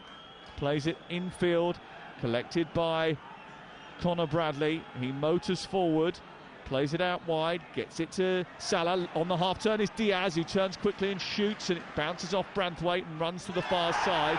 And then there was a really late challenge by Bradley, who went steaming in over on the far corner as they attempted to clear the ball. Branthwaite blocked it. It went to Mykolenko, who tried to clear it, and as he did that, he was pushed into the crowd, into the Gladys Street by Bradley, and Bradley getting a stern telling off and a yellow card from Michael Oliver. Yeah, I think Bradley was a little bit fortunate that Mykolenko didn't make a great deal of that, to be fair. It was warranty of a booking, fair enough. But I think he just wanted to make his mark. We've seen this young man wade into a few challenges. One was against Mbappe that had the whole of Anfield on its feet, didn't it, a month or so ago, which was wonderful to watch. Yes. He's some player, this young man. Well, he's a 2021 Youth Cup winner. His experience of winning at Wembley with Bolton Wanderers and the Papa John's Trophy 2 years ago. The timing of his return from a hamstring injury has been sort of coincided with Trent Alexander-Arnold's issues, and as a result of that, he's been in the team for this big game. Doucouré a little bit late over on the far side, and he's very late indeed on Conor Bradley, and the referee has got a big decision to make here. I think it's only going to be a yellow card for Doucouré. I think when you watch that again, it was more sort of maybe Bradley swinging through and kicking Doucouré, who didn't follow through. If he did follow through, then you can rightly see that being a red. Be interested to see this one again. Yeah, because his leg was sort of raised, his studs were sort of showing, weren't they? That's what concerned me. It is just a yellow card. Well, the last thing we need is to either team go down to 10 men, because Agreed. It's a brilliant spectacle at the moment, a really exciting game, so we don't need to see the tempo of this game broken up by that manner. No. Oh, we've already had it broken up by an injury to Iliman Ndiaye. There was nothing in that, to be quite honest with you. Brandon, he's kicked the bottom of Doucouré's foot. Yeah, yellow. I think it just looks bad because his studs were showing. Let's continue with the play with Ghana clearing the ball up to Idrissa Gana Gueye, held on by Beto on halfway now, trying to skip past Gravenberg, but then going backwards and held onto the ball really well there, Everton. Harrison left side. Now it's funneled forward by Mykolenko, but no one's going to be able to chase that. They're just a little bit too deep. When that ball goes into that left channel, you've got to be on your marks immediately that it's released, because Konate and Van Dijk will catch you easily. Ball cleared away. Salah this time penalised. Nice. Diaz was in there as well. Diaz again, similar to the one he done with... he's just run straight into Branthwaite without any eyes on the ball there. Yeah, he done the same again with Tarkowski, and Branthwaite isn't happy about it. Well done to the referee, just ignore it. Free kick sufficient. Yeah, Branthwaite managed to head the ball away anyway. Well, was going to head the ball away anyway, and then Diaz came across and pushed him in the middle of the chest, and as a result of it, the referee gave a free kick. Fair enough. 5 minutes of them nearly played now. Given away to Gakpo. Gakpo inside the centre circle, careers forward, and Szoboszlai now goes down the inside right channel, tries a shot. Oh, it's spilt by Pickford, smuggled towards goal. Tarkowski with a saving tackle that spares the blushes of his goalkeeper on the stroke of half-time. He reacted magnificently there, Tarkowski. If he had not done that, it would have been 2-1 Liverpool, because Diaz was steaming in. Yeah, as I say, a big melee of players. Szoboszlai coming in inside right, hit the shot, and he should have kept it closer to him, Pickford, no doubt about that. And then when Tarkowski got there, good first contact, he should have put it behind. But I tell you what, Diaz was on target, and the goalie was pleased to clutch it. Oh, it's poor by the goalie, wasn't it? Yeah.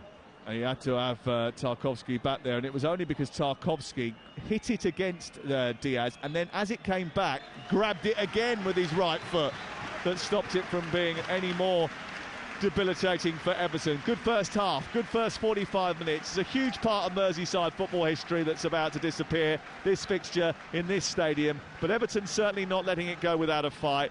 Liverpool yet to take full control of the derby. Beto put Everton in front. McAllister equalised 5 minutes later. They lost Iliman Ndiaye to injury in that first 45 minutes, and there were 5 yellow cards. Welcome to Goodison, welcome to derby night. It's 1-1. And it's been fantastic. It's been thrilling, it's been memorable, and that's what we wanted, a memorable last Goodison Park Merseyside derby. And it got off to a flyer when Everton took the lead, which was probably, on the face of it, what most neutrals needed. Everton to take the lead. Beto, and he was so clever, I thought, Stuart Pearce, because it's a set piece, and he's made that darting run back and then spun back round to make sure he's onside. And we have the Everton set piece coach, Charlie Adam, has been sitting just in front of us. And I wondered to myself, I wonder if he's feeling really smug inside that they've gone and scored the first goal in the Merseyside derby from a set piece. Well, I should hope so. As I say, what you've got to say, really, really intelligent movement by Beto. Would have been easy for him to just make the run, get offside, get caught. He didn't do that. He dipped back onside, then went again, got in, and when he got in, good composure to finish, I've got to say. And I'm pleased to see a player put his foot on the ball and take a quick free kick this day and age. Then normally they take so long, Aid. 4 minutes later, Liverpool have equalised. Salah with the cross this time, providing the chance for McAllister to head home. And it was interesting. I want to study Jordan Pickford here, because I personally thought it was just a really brilliantly directed header, and I think most keepers might have conceded that.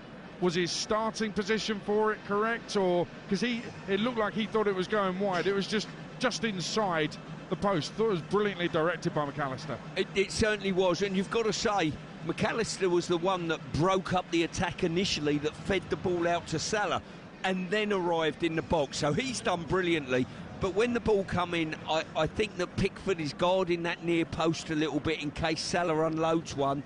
And then when the ball come in, he's not set, and it's almost as though he starts running to chase the ball to go past the far post, and it ends up nestling just inside. Well, 1-1 was the end of the scoring, but not the end of the action by any means. We must mention Ndiaye going off shortly after that, because that was really unlucky from an Everton point of view, and they have been unlucky with injuries, and he could be out for some time. We wish him well and hope it isn't a long time. In terms of the yellow cards and the refereeing of the game, I think the Van Dijk-Beto tussle has been brilliant, and I thought Michael Oliver, to a large part, apart from a late one from Beto on Van Dijk, for a large part he's just let it go, because both of them are at each other, and that's good refereeing, isn't it? It's outstanding refereeing. As I say, you've got to do that. It's a derby game. You've got to get in the feel of the game, and the purists in the game will probably turn around and say, no, the referee should be booking people for this, for that. You're going to let the general public of Goodison Park down if you do that. Honestly, you are. Let the game go, let things go, keep 11 players on the pitch. That's good refereeing. Yeah, and I think that the yellows he's given, I think it's been quite hard for him not to give those yellows. I mean, if we look at the Conor Bradley, Doucouré on Conor Bradley one, he is late, Decore. I don't think it's particularly malicious, and there's no injury caused, but he does go in late. I don't really know what else Michael Oliver can do. No, you're absolutely right. They're bookable offences. Bradley's challenge is a bookable offence. Decore is. Players asking for bookings, you know what I mean? It's a bookable offence. He's done the right things. He's kept this game going. The players have a responsibility as well to the game and to their teams. Yeah, bad refereeing might have seen Idrissa Gana Gueye sent off for a second yellow, but Michael Oliver has kept that second yellow in his pocket. I'm basically applauding the referee. I think he's had a good game in difficult circumstances. Right, it's a derby game. You're damn right. It's difficult circumstances, but Liverpool probably contributed to Idrissa staying on the pitch by carrying on the attack. I think if Diaz would have stopped dead in his tracks and said, hey, I'm being pulled, the referee would have been backed into a corner and he'd have had to make a decision. Yeah, a word on, you've mentioned them twice now, Van Dijk's diagonals to Salah, and they do look magnificent. They're a work of art, really, aren't they? And he nails them every single time. One question for you, though. Does it mean that Salah is too wide and therefore too out of the action? Do you know what I mean? I want to see him more as an inside right rather than a right winger. The answer to him with Szoboszlai has been doing that, and they need to keep Salah wide to free that space up just inside him, you know? And if Mikalenko's daft enough to come inside and fill that void, Salah gets more room. So you've got to put pressure on the opposition. But does that mean the Premier League's top scorer isn't getting in goal-scoring positions? No, I just think the left-back's dealing with him quite well. So, is what I would say. Bear in mind, he's in that position when the ball's in front of us, at the feet of Van Dijk and people like that. Make no mistake, Salah will arrive in the box if they get down this left-hand side. I haven't seen Liverpool come down this left-hand side yet, to be quite honest with you, and create things. If they do, Salah will dip off the width at that stage. Yeah, Robertson, there's been no overlaps from him whatsoever. Quick final word on an eventful 45, because Jordan Pickford bailed out by Tarkowski. He had a bad game last time out, Tarkowski, but I think he's been one of the better players, more improved players under David Moyes. And that was a goal-saving challenge from him there, because his keeper had messed up. It was, yeah. It looked as though Pickford's gone down. He's made the save, but looked to almost try and push and parry the ball away from the danger zone. And he got his technique wrong, kept the ball in the danger zone, and it was down to Tarkowski to arrive. Probably should have been cleaner with his first contact and put it out for a corner. But fortunately for him, he got that slightly wrong. He hit Diaz, but he followed through with a very good challenge. 1-1 here, Merseyside derby, last one ever at Goodison Park, live and exclusive, only on TalkSport. Everton 1, Liverpool 1, 45 to come. Champions League, Bruges beat Atalanta 2-1 earlier. Celtic 0, Bayern Munich 0, kicked off at 8. Feyenoord lead AC Milan 1-0. Monaco, Benfica 0. Championship, Bristol City 1-up, Burnley 2-up, Plymouth 2-up. Sunderland lead Luton 1-0. Swansea, Sheffield Wednesday's goalless. Sheffield United, Middlesbrough's goalless. West Brom, Blackburn Rovers, that's goalless as well. All square in the Merseyside derby, live on TalkSport. Kick off on TalkSport with Ladbrokes. Supercharge your odds with our Odds Boost button. Selected markets applies to first £50 of stake. Terms apply. 18+. Gambleaware.org. The new £5 meal deal from McDonald's. Get a cheeseburger or mayo chicken, medium fries, 4 McNuggets, and a medium soft drink for guess what? That's right, £5. It's not called the £5 meal deal for nothing. From 11 a.m. Not available on delivery. Carbonated soft drink upgrade fees apply. Participating restaurants subject to availability. At Screwfix, we've locked the prices on everyday van essentials. Like WD-40 at £6.98. A 100-pack of Easy Fix wall plugs at 94 pence. And a 200-pack of Gold Screw multi-purpose screws at £2.69. We've got your back with prices you can rely on the products you use the most. In stock and ready to go. Saving you the hassle of shopping around. Order on the app and collect in-store today. Prices valid until at least 6th of April. Visit screwfix.com for T's and C's. Delivery charges and restrictions apply. Want a day off deciding what to eat? Sit back, relax, and let us do the thinking for you. And the cooking, and the cleaning. From salmon fillet Mondays to fish and chips Fridays. IKEA family members can try a different £3 dish of the day every weekday in store. IKEA, the wonderful everyday. T's and C's and exclusions apply. Find out more at ikea.co.uk. You don't just check in to a village hotel. You work out. You jump in. You play on, you tuck in, and drink up. Village Hotels, 33 locations with everything under one roof. A huge gym with pool and great membership opportunities. And a buzzing pub and grill with delicious food, ice-cold beers and live sport. Check out villagehotels.com and work out, stay, meet and play. At Betfair, we're about finding different ways to play. Like with our 90-minute guarantee. We've all been there. The clock ticks over into 90 minutes and then a speculative cross into the box ricochets off a knee and goes in, ruining your bet.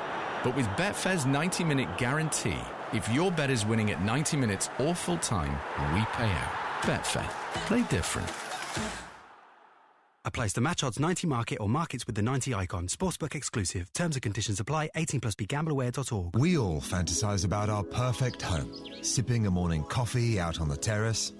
Good morning, Mr. Squirrel. Morning. The kids building a treehouse in the garden. I'm living my perfect childhood. But come on, this isn't real. Listen, if you're serious about making your fantasy a reality, find out what your home is worth instantly with a free online valuation estimate.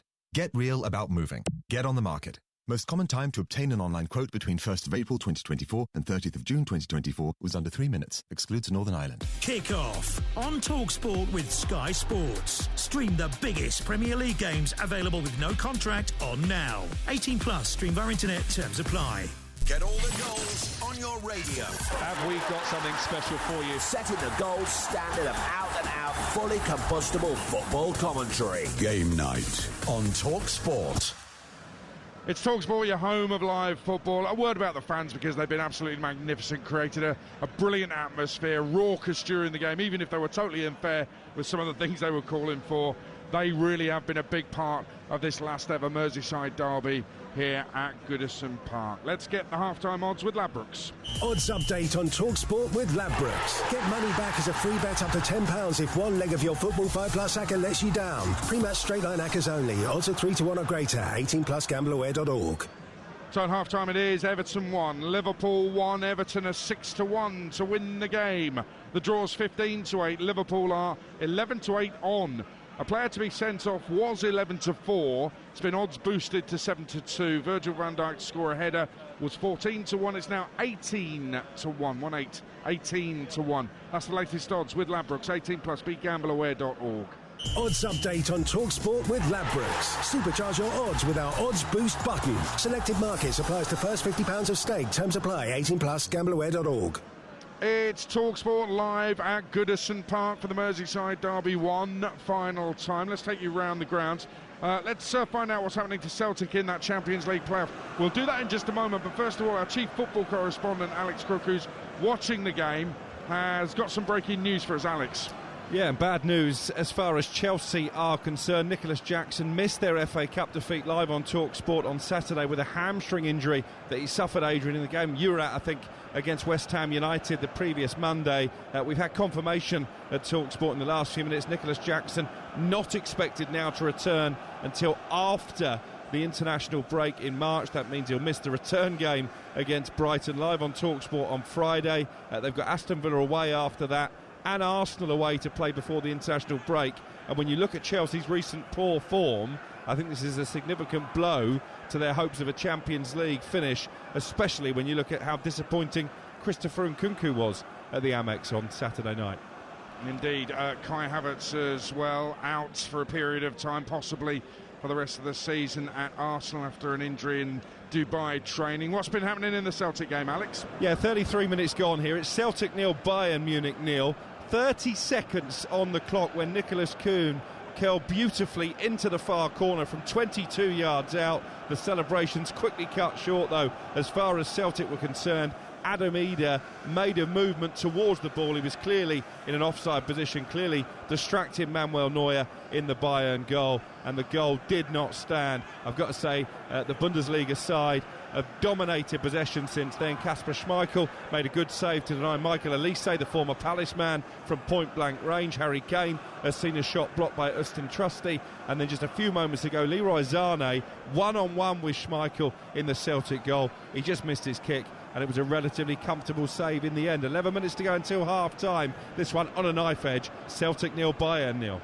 in our live commentary on TalkSport 2 right now in the Championship. Sheffield United have taken the lead against Middlesbrough on loan. Jez Raksaki has got the goal. That's live on TalkSport 2. To get TalkSport 2, you can download the TalkSport app for free. Won't take long. It's easy to use. Just swipe between TalkSport and TalkSport 2, and Times Radio and all the Virgin Music stations are on there as well. Sheffield United 1, Middlesbrough 0 live on TalkSport 2. Half-time at Turf Moor in the Championship. Here's Mickey Gray. Where it is Burnley 2, Hull City 0. We are still actually in the dying seconds, Adrian, in this game, but Burnley have just dominated this first 45 minutes. Good goals from Bashir, Humphreys and Zian Fleming. Could have been more. Fleming should have obviously got his second of the game as well, and Anthony's missed a couple of opportunities. Half-time whistle just gone. Burnley 2, Hull City 0. Half-time at Sunderland as well. Graham Courtney. Yeah, Sunderland 1, Luton 0. Goal after 13 minutes. Brilliant as well by the new Sunderland signing Enzo Lefebvre. Trey Hume spraying a ball along the Luton 18-yard line. Enzo Lefebvre came in, went for broke, slammed it in the back of the net. His first goal for the club, placed it perfectly. His first, our first. Sunderland 1, Luton 0. And let's get a quick one from West Brom. Jeff Peters. It's West Brom 0, Blackburn 0. Biggest chance of the game. Torbjorn Hegem with a header hits the outside of the Blackburn post. Lovely cross from Price. It's West Brom 0, Blackburn 0. And the players are back out for the second half here at Goodison Park. It's all square in the final Goodison Park Merseyside derby, live and exclusive and only on TalkSport. It's Everton 1, Liverpool 1. What's going to happen? Will history be made? Well, it will one way or the other. Second half live on TalkSport with former England captain Stuart Pearce alongside your commentator Sam Matchface. Well, Liverpool aiming to beat Everton for the 100th time in all competitions. Not exactly how the Everton faithful are hoping their relationship with Goodison and the derby ends up. Out of the 99 wins, 2 of those came in the Football League Super Cup, or Screen Sports Super Cup. Remember that? September 1986, the final was played in. It was for all the clubs that didn't end up getting to go into Europe when Europe participation was banned. I remember the Anglo-Italian Cup around that time. Here is Harrison at the start of the second half, getting it onto his left foot, driving it down the left-hand side of the penalty area. It's blocked by Konate and cleared away. Yeah, Alan Hansen lifting the trophy. The Communards were the biggest selling single of that month. The best record in the charts was definitely Jermaine Stewart around that time. Although 5-star Rain or Shine is close. Yeah. Listen, I've just seen a legend go past in 1986. His name's Kenny Dalglish. Yeah, certainly. He was player manager at the time. No changes at half-time. Blue shirts, white shorts and white socks for Everton, attacking the goal away to our left-hand side. Why did you turn your nose up at Jermaine Stewart? That was a great record. Yeah, I'll take your word for that, my friend. All red for Liverpool, attacking the Park end away to our right, and no changes in personnel since we lost Iliman Ndiaye to injury. Couple of those personnel, it's got to be a little bit careful. Garner Gay, Doucouré in particular, I think. Bradley, Robertson and Lindstrom, all on yellow cards. Ball is out far side. 2 balls in play at one stage, and now throw into Liverpool in the left full-back position. The first Everton-Liverpool game was played on the 13th of October 1894, a game that Everton won 3-0 with goals from Tom McInnes, Alex Latter and Jack Bell. There was no footage available of it. You might not believe it with the recent record, but the score is 41-41 at Goodison Park between these two in all competitions. Ball sent long. Oh, missed by Konate, who shrugged off the ball by Beto illegally, who thought it escaped him behind and was going clear on goal. The referee gave a foul. Yeah, definitely contact there. Konate right under the ball. Probably not as much contact as the jump and dive to the floor suggested, but that's the nature of the game. Quickly given by Michael Oliver. Frustration for Beto. Let's have a look, see how much contact there was. It's just a little nudge in the back from Beto. Nothing more than that. Here is Szoboszlai, right side. Playing it infield to Conor Bradley. Go through the 2-11s for you in just a second, but Konate has it on halfway. Infield it goes to Van Dijk. Van Dijk forward. Back to Konate again. And then down the right to Salah. Salah, he's had a bit of a quiet afternoon apart from the assist that he came up from McAllister's goal. He's got a chance to win it now. McAllister was waiting for it centrally, but he couldn't get it out to him. It was stopped in his trap by Mikolenko. There's a foul there by Szoboszlai. Szoboszlai now being barracked by the home crowd. They believe that he's done enough to warrant himself a yellow card in this fixture. Michael Oliver not bowing to public pressure. Yeah, he pirouetted and went to the ground when Mykolenko challenged him, or semi-challenged him, and then from that he was aggrieved he didn't get the foul and chased down one of the Everton players. Can I ask you this question about Conor Bradley? Do you think Bradley playing tonight, they've accepted that Trent's going to be on his way and need to give him as much experience as possible? No, I don't think it's anything to do with that, actually, Stuart. There is a problem here for James Garner, who's been challenged on halfway, and he doesn't look in particularly great shape. There's a yellow card for Tarkowski for complaining. We'll come back to that in just a second. The referee has called on the medical staff to deal with James Garner. To Alexis McAllister, just finger in the eye, I'm thinking. No, he's got a little slap on the face. McAllister's pushed him off.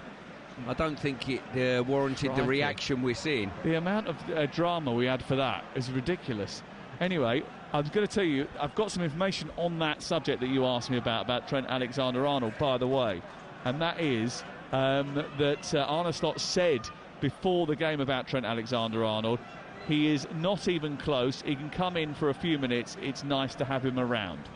So he's not available tonight to play a competitive part in this game because of the injury that he sustained. Thank you very much for clarity on that one. I thought it was good to do much that. appreciated. I just think I'm trying to put myself in a managerial position when you think someone might be leaving your football club and you've got a talented youngster like Bradley.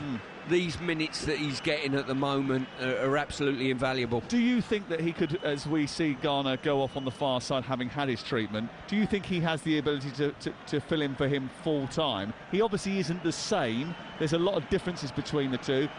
They're completely different players, even though they play in the same position. They certainly are, but I think this kid is a far better defender, let's say.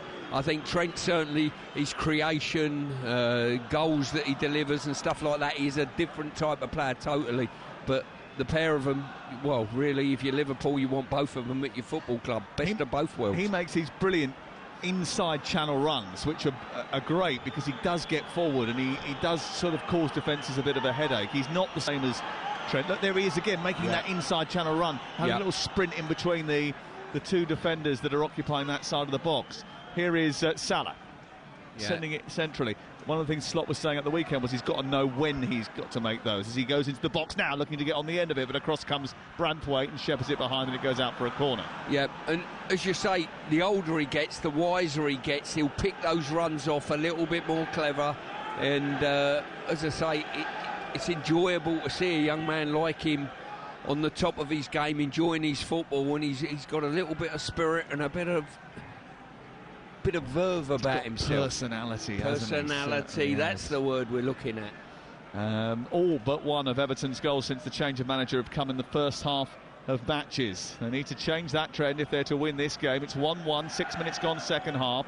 McAllister's delivery in towards Salah, away by Branthwaite. Good strong header out of the penalty area, comes back down the right side, and it goes out of play because it's over the head of McAllister. It's a throw-in the left full-back position for Everton. It's a bit different for Slot's team. 23 of the last 34 goals have come after the break, and they are the highest second-half scorers in the league with 32 this season. Yeah, they've got a mentality of winning, and when you've got that mentality, you chase games relentlessly. You see it with the best teams in any division, anywhere in the world. They don't settle for a point, they chase matches. So it's Pickford in goal for Everton. O'Brien, Tarkowski, Branthwaite and Mykolenko. Garner and Idrissa Gana-Gueye in the middle of the park. Lindstrom and Jack Harrison, the flankers, with Doucouré behind Beto. For Liverpool, Alisson the goalkeeper, Bradley, Konate, Van Dijk and Robertson the back four. Szoboszlai, Gravenberch and McAllister in midfield.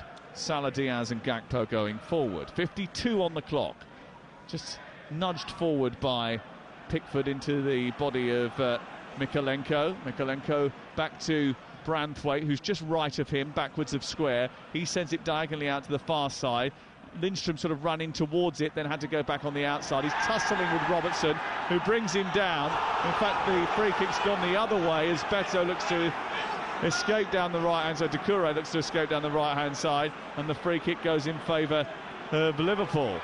Well, I've got to say, think he probably got that one wrong. Both players tussling, going to ground. I would have played on if I was the referee. Right, here is Lindstrom again, feeding Idrissa Gana Gueye down the right, 4 to 8 Matt in the centre. One of them is Doucouré with a header, he sent it wide. What a chance, it was a free header inside the box. The ball was flighted up and it held up in the air a little bit. Didn't have the sort of power in the delivery, it was almost drifted into the box. So when he met it hard, but he hasn't got his head properly behind it and he steered it wide. I'll tell you what, in a game of this magnitude, you don't get better opportunities than that. You described it brilliantly. I've got to say, Sam, there was no pace on the ball. That's probably what he needed. He tried to generate that with his neck and got the angle on his head wrong. So close. Everton 1, Liverpool 1, and Doucouré, who loves a big goal, so close to getting the goal to put them back in front. I just wanted to check actually whether Tarkowski was booked before half-time. I don't think he was, but I was seeing him have a word with Michael Oliver just then about a challenge that he felt should have deemed to have been a foul. Idrissa Gana Gueye has gone down in front of us on the halfway line as they battle again in that middle third of the pitch, which has been the battleground for most of the game. Not too many shots on target. 2 from Liverpool, 1 from Everton so far. And a big chance for Doucouré that's gone wide of the post. 55 on the clock. Sent long down the right. Chasing it is Beto. And Doucouré gets there ahead of Van Dijk, and now Beto has taken over and he's run to the edge of the box and he's fed Harrison. Harrison edge of the D now. Canate getting back at him. He sends the ball towards the far edge of the 6-yard box, and in the end it was not troubling anyone. It dribbled behind. But there was a break there which really unsettled the Liverpool back line. Who's been unsettled at Celtic Park, Alex Crook? Celtic 0, Bayern Munich 1. The visitors take the lead right on the stroke of half-time, and it's Michael Elise. It's a left-foot thumper into the top corner from around about 16 yards out. A dagger through the heart of Celtic. Celtic 0, Bayern Munich 1. Celtic had the ball in the Bayern net after 25 seconds, but the goal was ruled out for offside. But it's 1-0 to Bayern now in the Champions League playoffs in that first leg, the second leg of which is live on TalkSport next Tuesday night. Join us for that one. Here is Van Dijk. Tell you what, Sam, one thing I'm going to miss from Goodison, how tight we are sat next to each other. And there's a fella sat next to my right. Honestly, he's been eating a meat pie with almost like someone's feeding him with a catapult, to be honest with you. It's all over his chops. It's incredible. And all over my jacket now. He looks like Mr. Adrian Durham, isn't he? Oh, so it is. I didn't recognise him. Ball cleared out towards the far side. Half-time at Celtic now, and it's 1-0 to Bayern. Diaz trying to spin in behind. Gets down the left-hand side as the ball just spirals away into the left wing position for Liverpool, who are on the attack here. Gakpo gets it back to Diaz, and now McAllister. McAllister to Bradley, who runs into trouble, and Doucouré tries to bring it clear, and then Bradley brings him down. Is that breaking up a promising attack? The referee says no. The Goodison Park faithful are not so forgiving. I'm a neutral in all of this. Well done, referee. You can't be booking people for that. No, I don't think so. Coming together, 2 players, shoulder to shoulder. Doucouré done brilliantly. He was on his way, admittedly. I'll say this one. He hasn't got many more, though. I actually don't even think it's a foul. No, it isn't a foul. Doucouré's preempted some physical challenge, come across him, lost his footing and went down. I think we're seeing Trent Alexander getting readied. I think he's a little bit concerned that Bradley might be pushing the referee's buttons at this moment. Alexander-Arnold's going to come on for him. Ball sent to the far post. 2 players collide again, Branthwaite and Gakpo. The ball spills into the left full-back position and Liverpool get it clear. They're going to bring on Trent Alexander-Arnold here. Branthwaite sends it forward with his head, chested down by Beto, couldn't get it under control, Gravenberch away. Szoboszlai pops it over the top. Pickford comes out and he'll whack that forward away from harm's way and invite a challenge between Canate and Beto.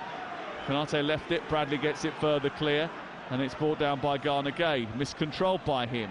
Header by Branthwaite, won by Everton, who've got the ball on this near side. Harrison can't keep it in, it goes out of play, and And it won't be too long before there's a change, and Trent Alexander-Arnold's just pulling on his jersey down in front of us. We're just about to hit the hour mark. You're listening to Talk Sport. No sign of any changes yet. Any further changes? Remember, they've already used one with Njai coming off and Harrison coming on for Everton.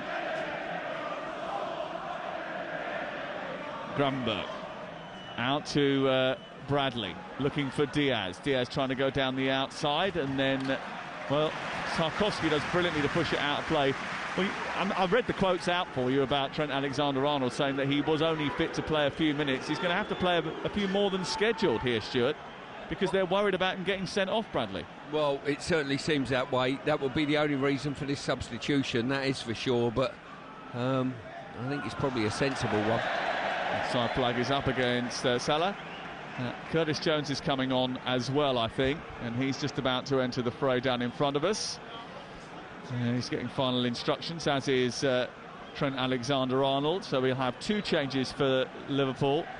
Again, Jones was in the same sort of boat. He was ill at the weekend, he couldn't start the game against Plymouth, and I think he was going to actually play some part in it before he picked up that illness and didn't feel ready to be able to play his part in the game. Curtis Jones,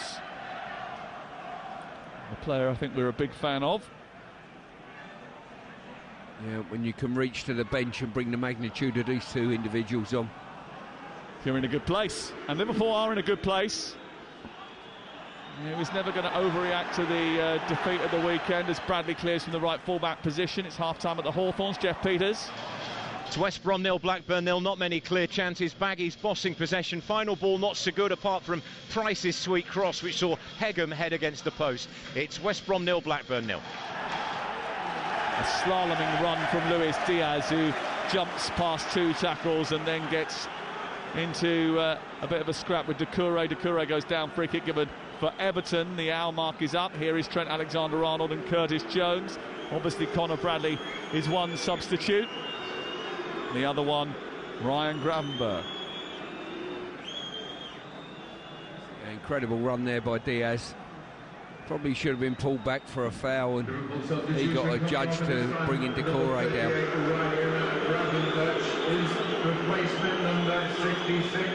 Trent Alexander-Arnold comes on, Grumberg comes off, and off comes Conor Bradley, who is not the most popular. In fact, there's a bloke here who must be in his mid-60s, nearly 70, standing up with grey thinning hair, his bald patch shining under the floodlights. He's got a tight jacket on, woolen jacket on. He stood up and he just bellowed about 5 boos as loud as he could. Up towards Beto. Did it come off the back of the hand of Konate as the ball was played long into the penalty area? Well, the referee was again barracked by the Everton crowd, but didn't respond. Hold on, he's going to give an offside here. And is there a little VAR check going on, because he's got his finger to his ear here, the referee, and he's awaiting instruction. Doucouré and McAllister have been sent away. Is there going to be a handball decision? Let's have a look. The ball came into the box, it popped up. Were his hands away from his body? Well, I don't really think you can give that, because it comes from the blind side of the defender. It did hit his hand. It did, and if this was a European game, that would be a penalty. I'm telling you now. Maybe, but not in the Premier League. No, and I don't think in the context of this game it deserves to be a penalty. I've got to be honest.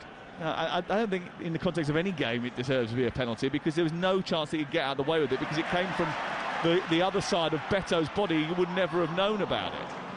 But the problem is that handball is so cloudy that everybody is going to appeal the minute it hits the hand. Well, I always thought this word deliberate had to be involved in it. That was no way near deliberate.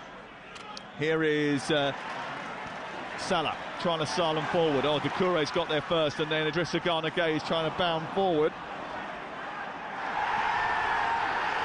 And then as the ball goes up towards the centre circle, foul is committed. And the referee is being asked again to issue another card. It was Alexis, was it Curtis Jones who went through? Jones, welcome to the game. Immediately given a yellow card for his involvement. I've dropped my pencil on the floor. so I'm going to have to reach down. It's quite a way down here at Goodison Park. Yeah, he was just stretching then, and to be fair to Jones, he had his foot up. It was quite in a dangerous manner, I've got to say. He's very, very fortunate, and another day, that is a yellow, it's a pink. We've invented a pink, I think, for that one. I thought it was orange when it was sort of between red and yellow. I've faded a little bit in the washing machine. Don't worry, by the way, I'm back. Thanks for filling in. You're welcome. Jones with a yellow card, the latest yellow card. How many yellow cards can we get today? I don't think we've seen the end of them as yet. Free kick then from the centre circle. Sent towards Branthwaite by Garner. Headed in towards Beto, away by Canate, and sent out for a throw-in. 27 minutes to go. And the Everton fans just sensing that their team is starting to creep on top here.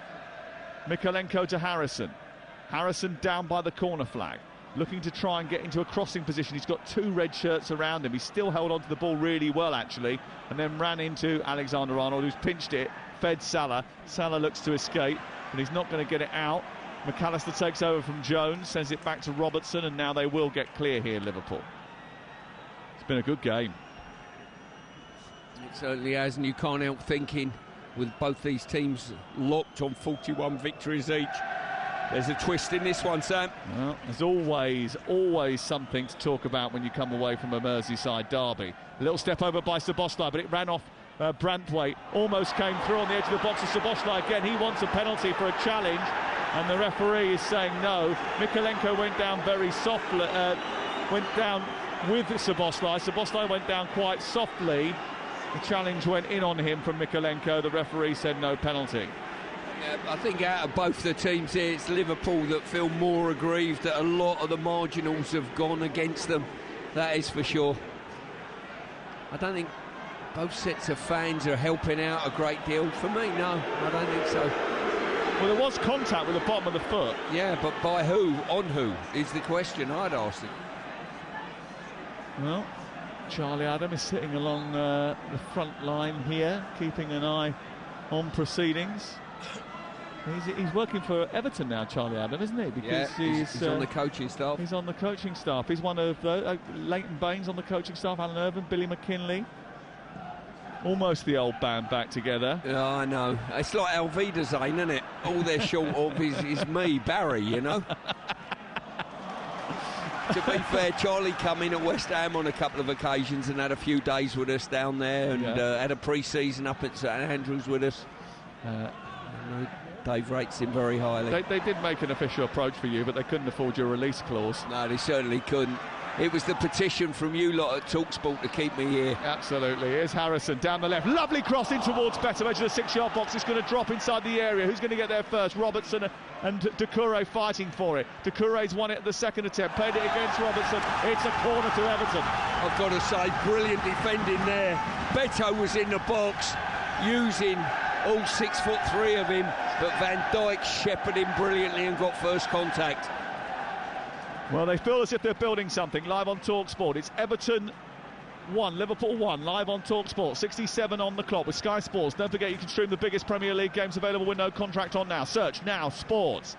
Here's the corner, Garner to take it, far side for Everton, and it will be taken by the former Manchester United man, an outswinger, right-footed, deep towards the far post. Tarkowski trying to get up and underneath it, heads it down, it comes to the Branthwaite! He puts it in, runs away in celebration. The offside flag goes up to deny him a second derby goal. He scored here against Liverpool in April. He popped it in from close range tonight, but the offside flag went up. Yeah, it was O'Brien. He was just lazy in coming back, O'Brien, and he was the one, when he eventually come back, he was the one who kept it alive. But no, that was definitely offside. Saw that straight away. Liverpool done well, to be fair to him. Vacated it, left 2 Everton players offside, but O'Brien got the contact that created the goal. Did he get the contact, though? Yes, he did. Let's have a look. Well, it dropped down near him. It's about how, it looks like he got the contact. If he did get the contact on the ball, then he is in an offside position. And the goal is chalked off, and it's 1-1. Currently Everton 1, Liverpool 1, and for the latest odds you can head to Ladbrokes right now, where Everton are 6-1 to win the game. The Liverpool win is 21-10 on. The draw available at 14-5. That's all thanks to Ladbrokes. And the VAR very quick to complete that check. It was pretty obvious. Darwin Núñez and Kostas Tsimikas about to come on. Both two players who were involved in Sunday's disappointing performance. Tsimikas is replacing Andrew Robertson. That's the first change for Liverpool. The second change is Cody Gakpo coming off and Darwin Núñez coming on. I actually saw an interesting stat about some of those that were, you know, the senior players that not let them down on Sunday, but didn't deliver what you'd expect. Chiesa succeeding with just one of it towards Mykolenko. He then looks for Doucouré. Wasn't the most sensible of balls forward, but they've still retained possession. Mykolenko again looking to play it in behind the defence. Konate comes across, puts it out for a throw-in halfway inside Liverpool territory on the left. I'll tell you what, these two up front, Doucouré and Beto, have been a nuisance. Beto being a nuisance again to Konate as the ball comes in from the left-hand side. It's collected by Harrison. 5 yards in from the touchline, back to Ghana Gay, back to Harrison again, who tiptoes forward, and then he gets a foul by Alexis McAllister, and McAllister gives away a free kick on the edge of the box, and there has been a goal at Sunderland for TalkSport's Graham Courtney. It is Sunderland 2, Luton 0. Wilson Isidore, the leading goal scorer. Ball played into the Luton area. Scruffy clearance straight to Isidore. Slammed it in. Sunderland 2, Luton 0. 280 on behalf of the players and all the staff. Back here we got a free kick. 6 yards back from the left angle of the penalty area. Did Jack Harrison engender that contact with McAllister, or was it 50-50 for you? I don't know what engender means, but yes. Did he make it happen? Yes, indeed. Okay. Here is... We've just lowered the release calls. Here's Harrison towards the far post. It's punched away by the goalkeeper and pushed to the far side. Collected by Lindstrom. A low ball into the box. Van Dijk's giving it straight to Tarkowski. Didn't pull the trigger. Doucouré has, and he's bent it over the top. What a chance for Everton, and Doucouré's had two of them now.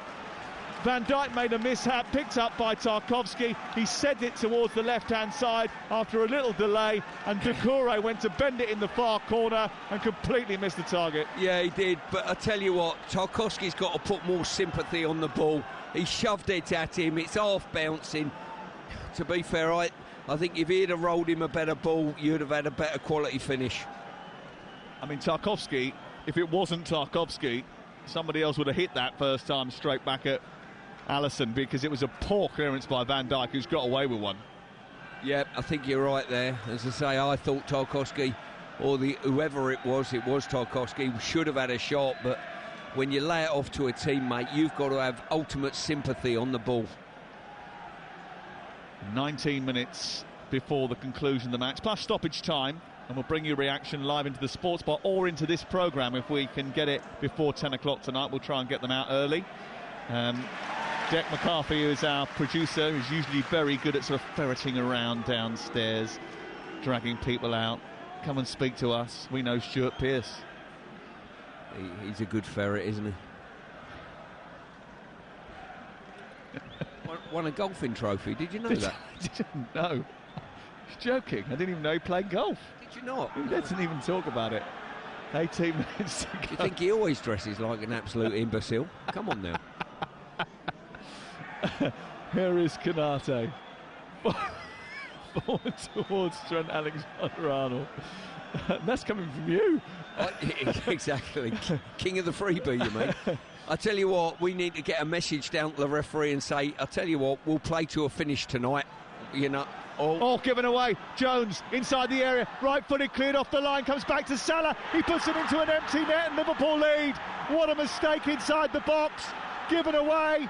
Diaz down the left-hand side. The ball was steered clear by Tarkowski. O'Brien didn't react quick enough. It went back in towards the near post. It was cleared by Branthwaite. Back to Salah. He popped it into an empty net from the edge of the 6-yard box. And Liverpool lead by 2-1. They've come from behind, they're now in front, and if it stays like this, they're going 9 points clear at the top of the Premier League. Well, the ball was bouncing around like pinball. No one in the Everton back line dealt with it in any way, shape or form.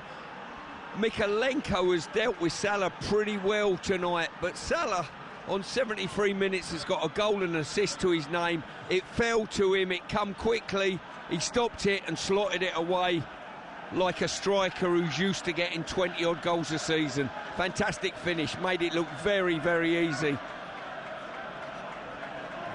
And Everton have got it all to do now.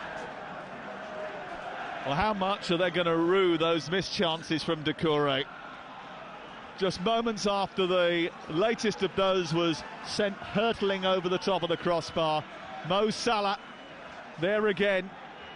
His 23rd goal involvement away from home this season, more than any other player has ever managed in a Premier League season. His form is nothing short of irrepressible. 27 goals for the campaign. He's almost impossible to stop right now, even when you have a good game against him. Well, I'll tell you what, he's made that finish look so easy. So many players would snatch at the first one, miscontrol the first one. He was just there, nice and relaxed. I'm going to take a touch and put it in the empty net. Made it look so easy. It wasn't easy, I can assure you. Not in a derby match of this intensity. 15 minutes to go. Liverpool back in front. Can Everton battle back to parity? 39,280. You're listening to Everton 1, Liverpool 2 on TalkSport with Enterprise Rent a Car. Whatever the mission, home or away, Enterprise helps over 120,000 people every day. Alexander-Arnold on as a substitute. Clears. Szoboszlai. Up to Nunes. You just have to be faultless against them, don't you? You have to be. Yeah, that was no more than a half chance. Branthwaite's done brilliant to get a block. The first shot might have ended up in the far corner. He got a brilliant block. You think the danger's gone, and Salah just takes a casual finish and pops it in the goal as though he's gone out for a stroll on a Sunday morning. It did just look very simple, but it was about endeavour, intensity and desire. And one little mistake from O'Brien, which he wasn't committed enough in the challenge. I think he was probably being a little bit careful about the fact that if he was too full-blooded with it, Stuart, he might have given away a penalty. Exactly that. You could see him half pull out. You know you're going to induce a penalty if you go in full-blooded. But sadly for Everton and him, they paid the penalty.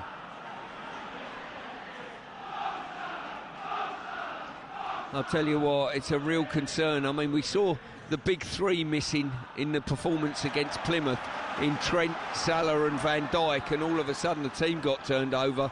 So invaluable, especially with their contracts running down. Changes afoot. Everton about to try something different. Idrissa Gana Gueye coming off, and so is Jesper Lindstrom. And on comes Tim Irabunum and Charlie Alcaraz on for Everton. Goal at Celtic, Alex Crook.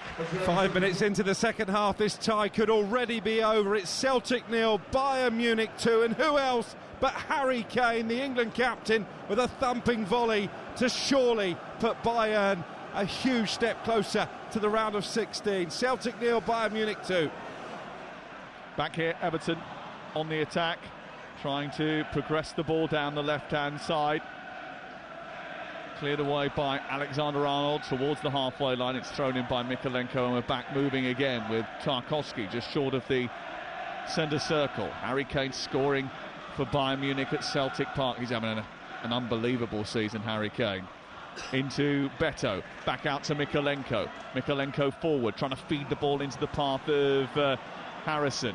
Up goes Doucouré to put pressure on Konate, away by Trent Alexander-Arnold, kept in by Salah. Tarkowski's got Darwin Núñez thundering down the ground behind him, but he manages to turn it back to halfway. And Mykolenko really tight on the touchline, exchanges passes with Garner, and then he gets it back to Harrison, and apparently the whole ball went out. Not entirely sure that we're all certain about that, but the throw-in has been given in favour of the away team. Just looking at Branthwaite down there in front of us, I think he's had a very, very good game tonight, you know. Been impressed with him. Great player, isn't he? He's got a lot of potential. I mean, David Moyes will he was talking about it. They know they've got a lot of work to do to bridge the gap, not just between these two sides, but to where they expect to be, want to be, and where they are right now. They've spent a lot of money. Maybe that's not the right way to do it, and David addressed that yesterday in his press conference. Maybe we've got to do it in a different way. This is a club that needs sort of slow and steady building. He wants to do that, and if they are going to do that, he's going to be a big part of it. Well, he certainly is. As I say, he's probably the most saleable asset at this football club at the moment, but if you want someone to build, David Moyes is your man. Away by Mikalenko to halfway. Irabunum sending it on. Goal at the Hawthorns. Jeff Peters. It's West Brom 0, Blackburn 1. They may be losing their manager, but they're winning here. Maktar Gueye with an overhead kick after a corner, fumbled in by the goalkeeper Wildsmith. Blackburn lead West Brom 1-0. Yeah, Derby County paying the release clause for John Eustace this week. Ball over on the far side. It's away for a throw-in, which will be taken by Liverpool. And he's learnt a little bit about his squad as well, like you were saying about those big hitters that have come back tonight and done the job. Arne Slot, Liverpool top of the table in the Premier League, had the best record in the league phase of the Champions League, beat Tottenham in the Carabao Cup semi-final midweek to get to the first cup final of the season. But if you look back at the games in which he's wholesale changed the team, they've not been the same. That's a lovely ball by Alexander-Arnold to send Nunez away. Across comes Jake O'Brien, does well enough just to put Nunez off, and it goes out of play. Yeah, great play there by Liverpool. Good ball into midfield. Salah set it off, and the bisecting pass. We thought we put Nunez in for a moment. That was Trent with the pass, as usual. Say the power from the bench that Liverpool can unleash, when they're chasing a game, is incredible. It's Alcaraz into Ghana, back to the far side, and Doucouré, it's just a little bit loose and it goes out of play. 10 minutes to go. One of the great things about Alexander-Arnold is he sees those pictures as soon as they sort of develop in front of him, and he knows exactly what club he needs straight away, and he plays that ball first time in behind the defence. It wasn't perfect on that occasion, but the picture that he must see before everybody else is quite impressive. Here's Salah on the near touchline, fed by Alexander-Arnold, approaching the penalty area. First time ball into the box, headed away by Tarkowski. Flicked away by Beto, tidied up by Konate, who had Doucouré thundering down on him, but the ball was hooked clear by Konate towards Van Dijk, and Van Dijk will just turn it back to Alisson. 2-1 to Liverpool. As you say, you're talking about players seeing pictures. They see pictures way before they receive the ball. 2 and 3 passes away. That's why they're so good. That's why they make the game look so easy. Well, it hasn't been easy for Liverpool tonight, but they have got the job done, or it looks like they're going to get the job done, unless Everton can conjure up an equalising goal in the final 9 minutes of the last Merseyside derby here at Goodison Park. Sam, we had a commentary team at the Etihad yesterday, and they thought the game was done with a few minutes to go. Yeah, things change. Here is Darwin Nunez on the left-hand side for Liverpool, skating forward. He overran the ball, and then he went following through on Jake O'Brien. The ball ran clear. The referee being asked to give a foul in Everton's favour. Eventually, he has done that, but he just got a little bit clumsy there, Darwin Nunez.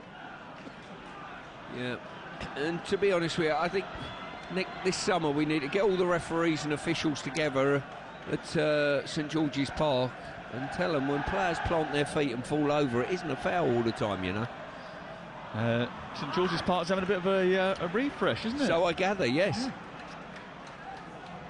St George's Park 2.0, is that what it's called? Is that correct? So cool, isn't it? Mark 2, nice. Good. Listen, it's a great facility, isn't it? And they've done a great job with it. Yeah, it certainly has. I remember going there when it was just a building site. I think I've done the electrics on it, actually. So. No wonder it needs refurbishing. Are you talking about the fire damage? 83 on the clock. Interesting night for John Heitinger, who's part of the Liverpool coaching staff. He was at West Ham with David Moyes, and obviously a former Everton player, now wearing a Liverpool tracksuit tonight. Yeah, I think he's been a very good acquisition for Liverpool. I went in and watched him coach on a few occasions when I used to go in and visit Dave, and I was very impressed with his coaching.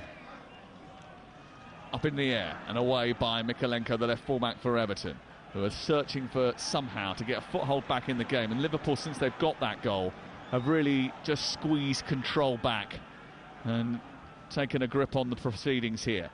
It's with Curtis Jones, the England international, flicking it round the corner to Alexander-Arnold. His ball into Szoboszlai, takes it away from Mykolenko on the edge of the penalty area, back out to the wide right position. It goes back to Alexander-Arnold and then on to Szoboszlai, who wants it from Salah. Salah holding off the charge of Garner, and then Harrison comes and pinches it back to Pickford, who sends it long and high into the night. It drops inside the Everton half, just short of the halfway line. Beto felt he was being fouled by Konate. The referee said play on. Some form of contact there. Enough. Probably was, but... On we go. Luis Diaz, who never seems to come off now. He seems to play every game. He played down at Plymouth. He plays all the time. He's full of energy, and he's gone on towards the byline. He gets into the area, tries to trick his way past Charlie Alcaraz. Alcaraz deals with him, pushes the ball out, takes a little deflection and goes out for a throw-in over on the far side. Ashley Young about to come on for Everton for the final 5 minutes of this encounter at the rickety old Goodison Park. Ashley Young, I think, picks up his bus pass in the summer. Is that right, Stuart? Yeah, I'll tell you what, still fit as a fiddle. Worked with Ash with the under-21s. He is he's 5 months away from being 40, is Ashley Young, but he's still an incredible footballer. I mean, he's had a brilliant career. What a career that kid has had. Unbelievable. Ball thrown in by Alexander-Arnold. Onto Darwin Núñez. Cleared away by Mykolenko. Nudged up towards Beto. Back into Garner, who's just inside the Everton half. He's launched it up towards the Cures, held it on well. Now found Beto, who's joining. Beto now up on the edge of the area, who went for glory from, 25 yards out, 20 yards out. He had to his right-hand side, just a couple of yards to his right, Charlie Alcaraz, who was screaming for the ball, didn't feed him it, and it was Bob. Probably took the shot too early, to be fair. He's been game as a pebble. I've got to say, he's chased everything. Him and Decore have been a handful, but just lacked that little bit of composure on that occasion. O'Brien being chased into the corner by Diaz, who's still full of running, and Diaz gets a massive cheer as he wins the throw-in over on the far side from that small band of Liverpool supporters who have come from the nearby vicinity. It's the best away trip of the season for them. They're going to get another 3 points, and they've only got a 15-minute walk home. I'll tell you what, the one good thing, Liverpool, they're not just a good side, Liverpool. The work rate they've got, the likes of Salah and Diaz and Núñez, you know. No wonder the fans absolutely love them. You've got a forward line that are prepared to run like they are. Foul on Tarkowski by Núñez after the throw-in from Tsimikas. Free kick given, changes a foot. And on comes Diogo Jota for Diaz now. And we can get an update from the game at Celtic Park. Here is Talk Sports' Alex Crook. And more misery for Celtic. They thought they were going to be given a penalty after a long VAR review. It was a stamp on the foot of Arne Engels. The replay showed that Deu Upamecano got just the faintest touch on the ball before that stamp. No penalty, said the referee, despite being called to the monitor. Hour gone, it's still Celtic 0, Bayern 2. Well, the PA is so loud here, it's very difficult to hear Alex Crook. But Alex, if you're still there, can I just ask you, the referee was called to the monitor and he didn't change his mind? Yeah, absolutely. And he was on the pitch waiting for VAR to make their judgment for a good 2 or 3 minutes. They called him to the monitor. He had a couple of looks at the replay and stood by his on-field decision. Very rare. Thank God for that. Write that guy's name down. Here's Van Dijk sending it out towards the far side. Jota picks it up. He's now running at the Everton defence. He's cutting in from the left angle of the penalty area. He plays it square. Here's Salah with a bender, and a big fist comes out from Jordan Pickford to palm that over the top and send it out and away for a corner kick. Fantastic economy of football there. Great ball across the face of goal by Jota on the counter-attack, and Salah just comes onto it with his left foot, shapes it into the far corner. I think he thinks he scored. The contact's been that good, and just a palm. Maybe he could have set it out a little bit wider to come in. Good save by Pickford, though. Actually, Pickford makes the save. It's almost going past that left hand. He's already sort of dived beyond it. Here is the corner kick over on the far side. It's 2-1 to Liverpool with 2 minutes of normal time to play plus stoppage time in the final derby. Liverpool's unbeaten run is about to stretch to 20 Premier League games. McAllister's delivery under the goalkeeper. Tarkowski got there first. He dropped inside the box, but Salah allowed it to bounce, and then Everton looked to escape. Alcaraz, and then Tarkowski is fouled by Jota. It's going to be a free kick on the edge of the D. Haven't lost since losing 1-0 at home to Nottingham Forest on September the 14th, 5 months ago in the Premier League. Obviously, they lost at the weekend in the FA Cup, but in the Premier League, their unbeaten record is astounding, and as a result of it, they're going to go 9 points clear at the top. Yeah, and rightly so. They've certainly been the standout team of the Premier League this year so far, and it doesn't look as though it's stopping. No injuries within the ranks of the team to speak of. Back it is set. Down the left towards Harrison. Harrison stops it, turns and tries to fire it down the left channel looking for Doucouré. Couldn't take it in his path. Hits him on the back of the leg. Then McAllister. And actually, I think it goes out for a Liverpool throw, to be honest, rather than an Everton one. Harrison immediately reacted and wanted a throw, and he's not going to get it.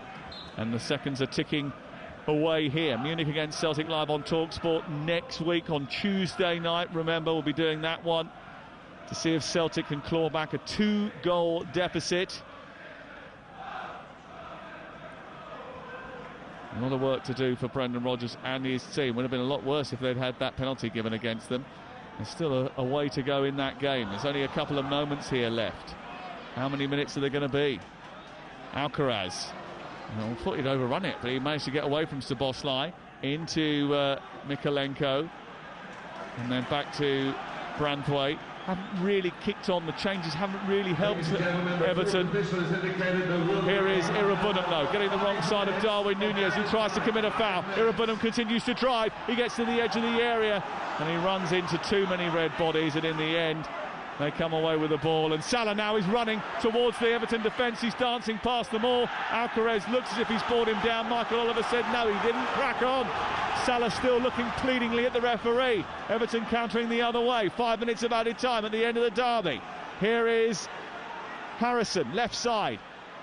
Halfway inside Liverpool territory. He comes infield, needs someone to give the ball to. Alcaraz provides him with an outlet. He looks to float the ball towards Ashley Young. It's away by Tsimikas. Collected by O'Brien. He steps in past Jota, gets into a midfield position and then shuffles it left. Mykolenko now with a chance to cross. He sends the ball deep towards the far edge, but he overhits it. Didn't get enough contact to whip the ball back in. He's overhit it and it goes behind the way for a goal kick. Yeah, Salah's absolutely livid that he didn't get the foul on the edge of the box there. A strange place for him to go down cheaply, that's fair to say. And then from the resulting counter-attack, Mykolenko got his cross all wrong. Great opportunity to put the ball in the box. Liverpool haven't lost an away game in the Premier League since they were defeated here in April. This will mean they're 15 unbeaten in the Premier League. That's impressive away from home. And where does it leave the title race now? 9 points clear, with Aston Villa to play next Wednesday, Wolves to play at the weekend. By the time we get to the end of that game against Aston Villa on Wednesday night live on TalkSport, Liverpool will go from having a game in hand over Arsenal to being one game ahead of the Gunners. And they could be 12 points clear by that point, Stuart. Well, they certainly could be. At the moment, I'll be astounded if anyone catches them. They're playing that well as a team. They've got so many options on the bench as well. People fighting for places. They've almost got 2 players for each position. So they're in a good position at the moment, Liverpool. 9 points still chaseable, if improbable. Any more than that, and you get the feeling it might just sort of crush the Arsenal spirit. Kai Havertz being out as well doesn't help any of the Arsenal supporters cling to the dream. Given away to Doucouré on this left-hand side. Development of the Hawthorns, Jeff Peters. Yeah, Blackburn now 2-0 up against West Brom, and a second goal for Maktar Gueye. Again, horrendous defending. In between those 2 goals, West Brom have had 2 disallowed. 1 for a push, 1 for offside. Blackburn leading West Brom 2-0. Well, back here at Goodison Park, Tim Irabunam has just had a shot from 25 yards out. And Ashley Young has screamed at him. 39 years old, 216 days, Ashley Young.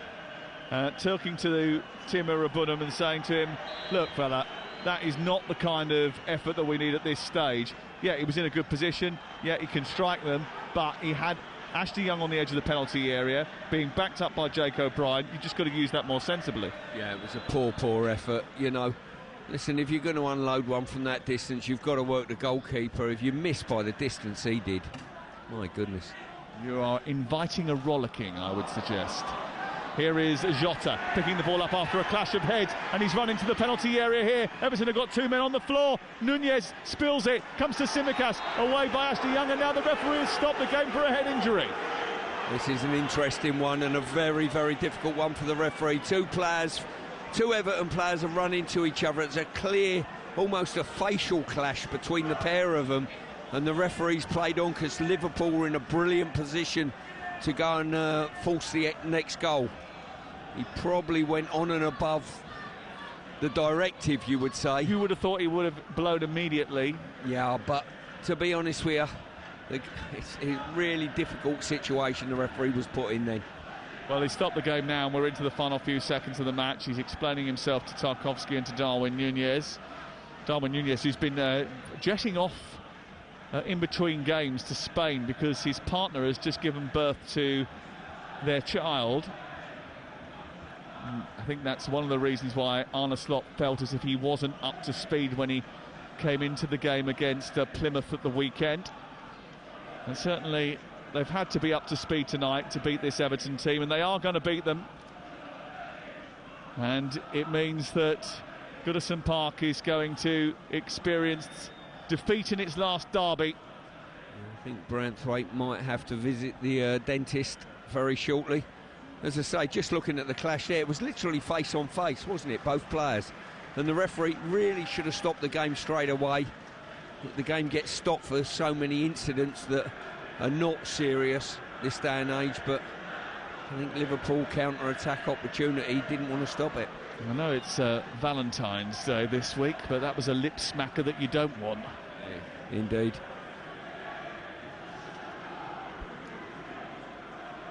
Drop ball, and it's given to Jordan Pickford, and we're in the 96th minute of the game. Everton, unless they score from this attack, are going to lose against Liverpool. Up it goes into the evening sky. A flick on by Beto. It drops for Jake O'Brien. Tsimikas managed to get it clear. Alcaraz back. Again, O'Brien goes up there. Forward by Irabunam. Stabbed clear by Van Dijk and picked up by Trent Alexander-Arnold, who runs clear down this right-hand side and plays a very sensible ball into the corner so that Nunez can chase it. Good defending by Branthwaite to get it back to the goalkeeper, and Everton come forward again. Good header by Doucouré. Hooked back on by O'Brien, who's gone further up the pitch to try and add to the attack in the final few moments, with Young going to right back. It's gone out of play on this near side. It'll be a throw-in in the 97th minute of the game. We're only supposed to have 5 added, but, well, Branthwaite's tooth came out. It's cleared away by Pickford, upfield. Harrison looking to win the header. Konate gets there first. Beto goes up, loose in midfield. Irabunam forward, poor ball. Cut out by Van Dijk. Drops for the halfway line, and Harrison, who gets away from Szoboszlai, but is immediately engaged by 3. It runs to Beto. Halfway line, Alcaraz shapes it out to the far side. Collected by the far touchline by Young. Launches it forward, up to the edge of the box. Doucouré tries to flick it on. It's with Harrison now left edge of the area. He tries a cross, it's blocked by Szoboszlai. Comes to Mikalenko, and up and under into the box. It bounces once through the far post. It's whacked into the net by Tarkowski. The final act of the Merseyside derby at Goodison Park is an equalising goal from a man who has played 100 consecutive Premier League games for Everton. The captain of the club wheels away in celebration. There's a mini pitch invasion. There's an overspill of emotion, and James Tarkowski is its reason. 98 minutes on the clock.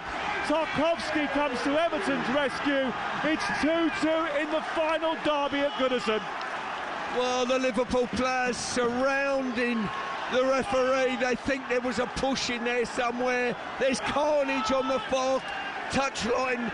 The staff are on, the supporters are on, the players are all over the place, and Tarkowski thinks he's made it 2-2. James Tarkowski, you can take all of the applause, you can drink in the moment until that horrible, horrible sign comes up in the corner which says checking possible offside. Wow. In the lead up to the goal. VAR. This is really tight. In fact, on my first viewing, I would say just straight offside. But it is Decore tight. or Beto on this near side? I can't see. You tell me. I can't. You can't No. The camera's too far away. You can't actually see. Yeah. I would say this side, I think it's Beto, this side, closest to us, is the one that will be adjudged. Did he have any... I mean, it's so close. It's incredible. I mean, this is inches, and this is the last thing that will ever happen in a Merseyside derby at Goodison Park. And nothing says 2025 like, let's give Goodison Park a send-off in a derby by checking an offside goal with VAR. I'll tell you what, if this is given, the place will erupt once again. It's absolute carnage in here at the moment. You cut the atmosphere with a knife waiting for this decision. Well, there's loads of tension inside this stadium because we haven't got any indication yet. You know, it's Van Dijk's feet, isn't it, that will keep him on. His left foot, I think, might keep him on. Top of his shoulder, he's leaning, isn't he? He is. He's leaning towards the D. And there was a blue flare that was sent into the sky over in the corner of the Gladys Street and the Bullens Road stand opposite us. The Everton fans think they've heard that there is a VAR green light. They think they have. They don't know yet. But Michael Oliver is about to make his judgment. It is onside. It is a goal. And it does count. Thank God for that. The VAR gods are shining. And Everton's goal will be given by Michael Oliver. He's just about to tell us officially on the field of play.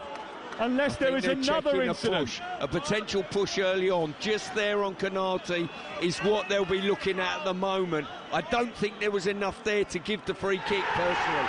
There's the goal, there's the moment. Scratch what's happened in the last 2 minutes. Just enjoy James Tarkowski's finish. That was it. That was Goodison Park. That was history. 2-2. I've got to say, Sam, there's been a couple of shots that have been wayward. Tarkowski unloaded an unstoppable finish from about 8 yards. This place has gone manic. 2-2. Well, Liverpool just been dragged back that little bit further. Just as they thought they were walking out of Goodison again with 3 points. James Tarkowski, the captain of Everton, comes to their rescue.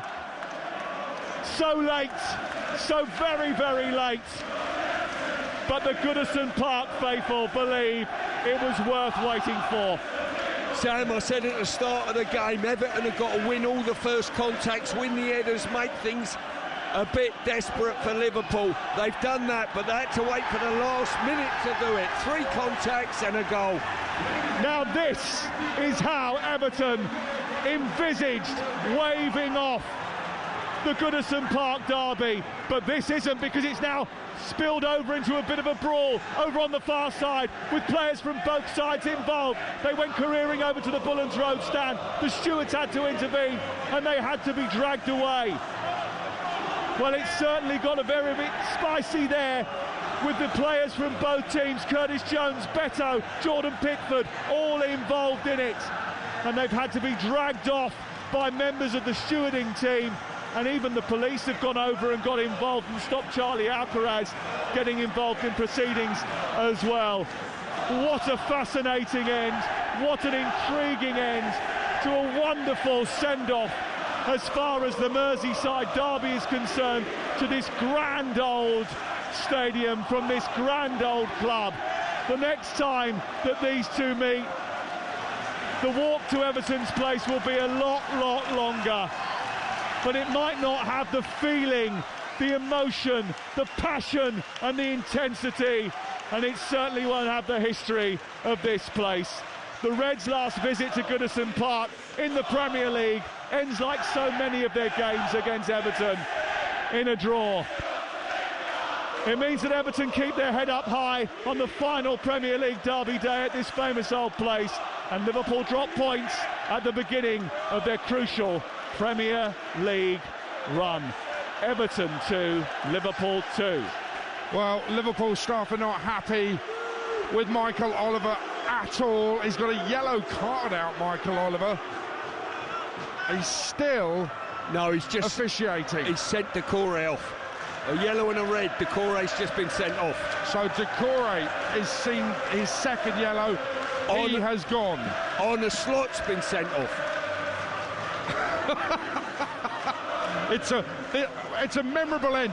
Just as Decore was sent off, Arne Slot said something. Michael Oliver showed him the red. Decore then turned around to Slot and gave it a gesture as if to say, you're yapping too much. Arne Slot's arguing with Michael Oliver. I have to say, I believe the referee has caused this situation. I'll get to it in a second. Difficult game to referee, but he's caused this situation by playing far too much time, which is something we need to talk about in just a moment. Virgil van Dijk's trying to calm everybody down. Arne Slot, it seems, might have been just trying to shake Michael Oliver's hand and got a red card for that. I tell you what, a few of the players should take a lead from Van Dijk on how to conduct yourself. What a finish to a game. The emotions are massively high. I think what sparked it off, I think it was Decore or Beto. I think it was Decore went to the Liverpool fans at the final whistle. Curtis Jones took exception to that, and from that, an absolute melee. Cards coming out, all the players. Seamus Coleman, I think it is getting involved with McAllister down there. You name it, there's carnage on the pitch. But listen, I think aside from all that, football's been a winner and excitement tonight. It's been an absolute brilliant spectacle. It has. It's been thrilling, no doubt about it. Michael Oliver makes his way down the tunnel, a police escort. He never has a quiet Merseyside derby at Goodison Park, that's for sure. And he hasn't had one in the final one. But if I just go back to the point, and it's worth making the point before we discuss the game. 5 minutes was added. The goal went in on 96 minutes, 57 seconds. And listen, you play to the whistle, it's a minimum 5 minutes added, but you're talking about 2 more minutes being added on, and I think that's why Liverpool was so angry about it. I think that clash of heads with the two Everton players, and you've got to give the referee credit, he played on from that and give Liverpool the advantage of attempting to score a goal. So maybe that's where the 2 minutes are from, Aid. Oh, I'm not saying there weren't 2 minutes, I'm just saying that's why Liverpool weren't happy about it, because it felt to them like we were playing till Everton equalised, and they did equalise. And what a story. The captain, James Tarkowski, who has been such a good servant to this football club, belts in a beauty right at the end to get a point, to get a draw in the last derby here at Goodison Park. Couldn't have been more fitting, really, could it? No, it couldn't. As I say, he's been a brilliant servant to football, Tarkowski, I've got to say, at Burnley, at Everton. And to be fair to him, it would have been easier to slash that over the crossbar.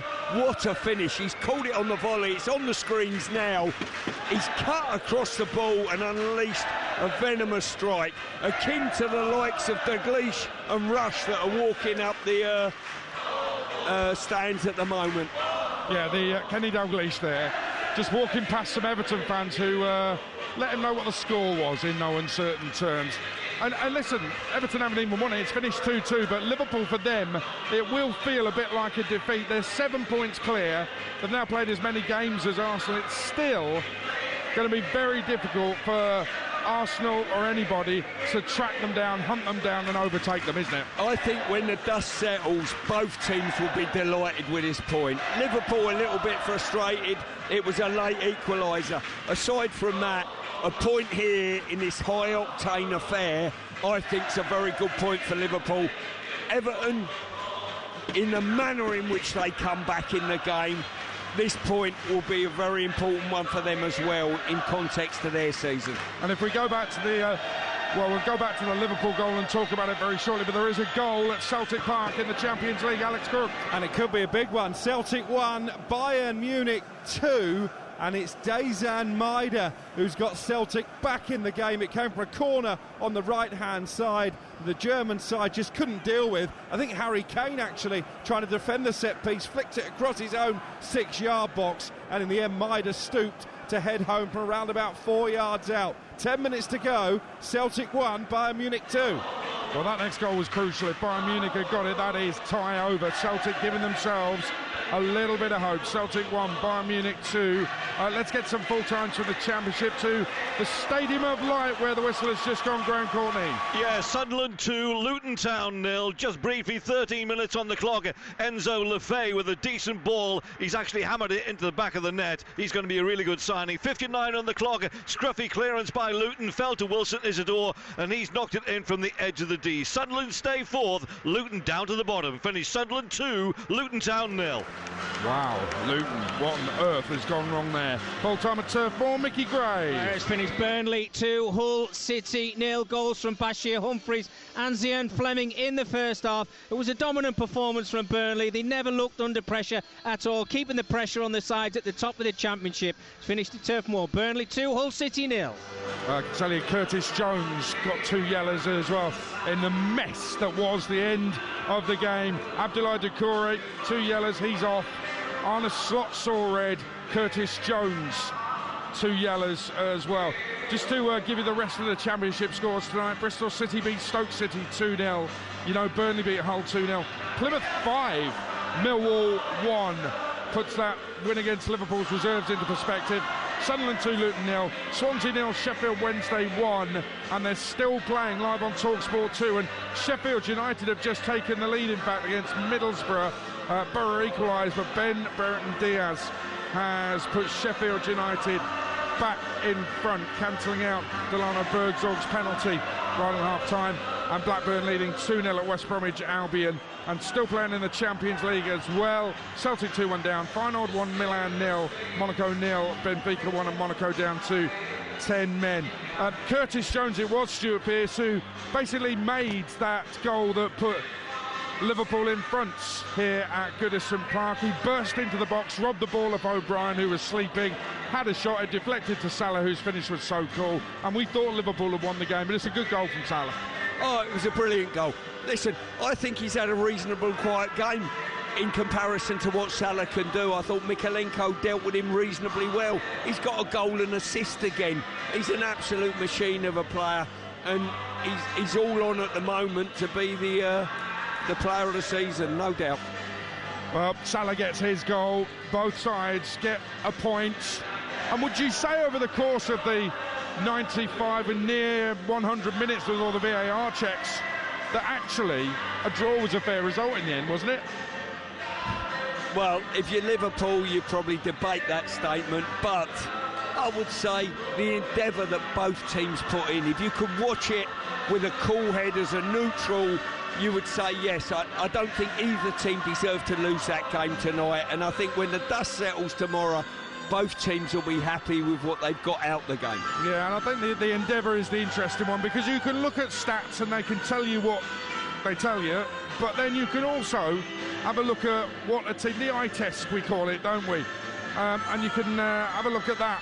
But actually, Everton were competitive in the game. They did get forward. They did score goals in the game. They caused Liverpool some problems, and yes, they played it in a different way to Liverpool, but actually, yeah, the endeavour was there, but I thought they had attacking intent as well. It wasn't men behind the ball all the time. Oh, definitely not. There was no way it was.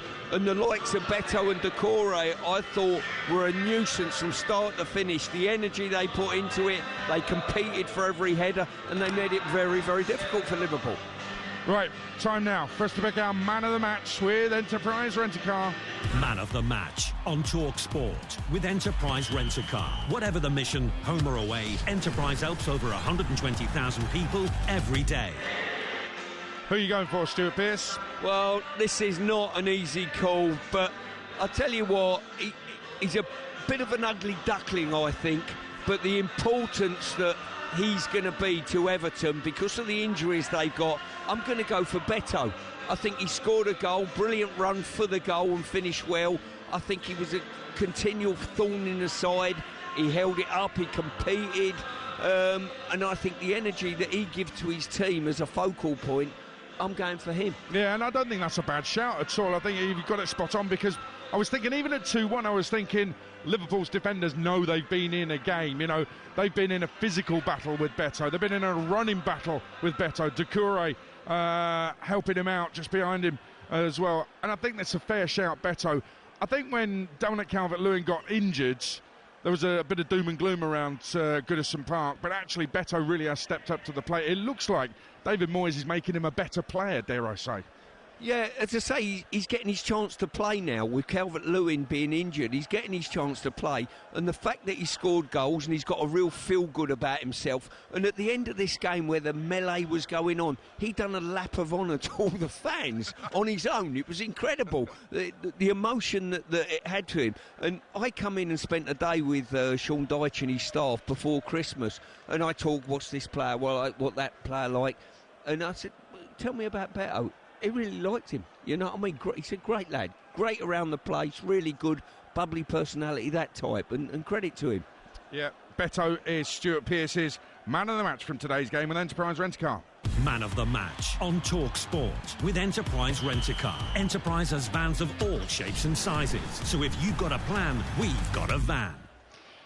Listen, our guys are downstairs, and we will hopefully get interviews with the Liverpool camp and with the Everton camp as well before the end of this show. If not, it'll be in Sports Bar after 10 o'clock, and they'll be taking your calls now. If you want to get your call in, they will line you up. 03717 223344 for Jason and Jamie on the Sports Bar. It finished Everton 2, Liverpool 2 in the last ever Merseyside derby at Goodison Park. Everton 15th in the table, just go above West Ham. That might be a little bit sweet for David Moyes.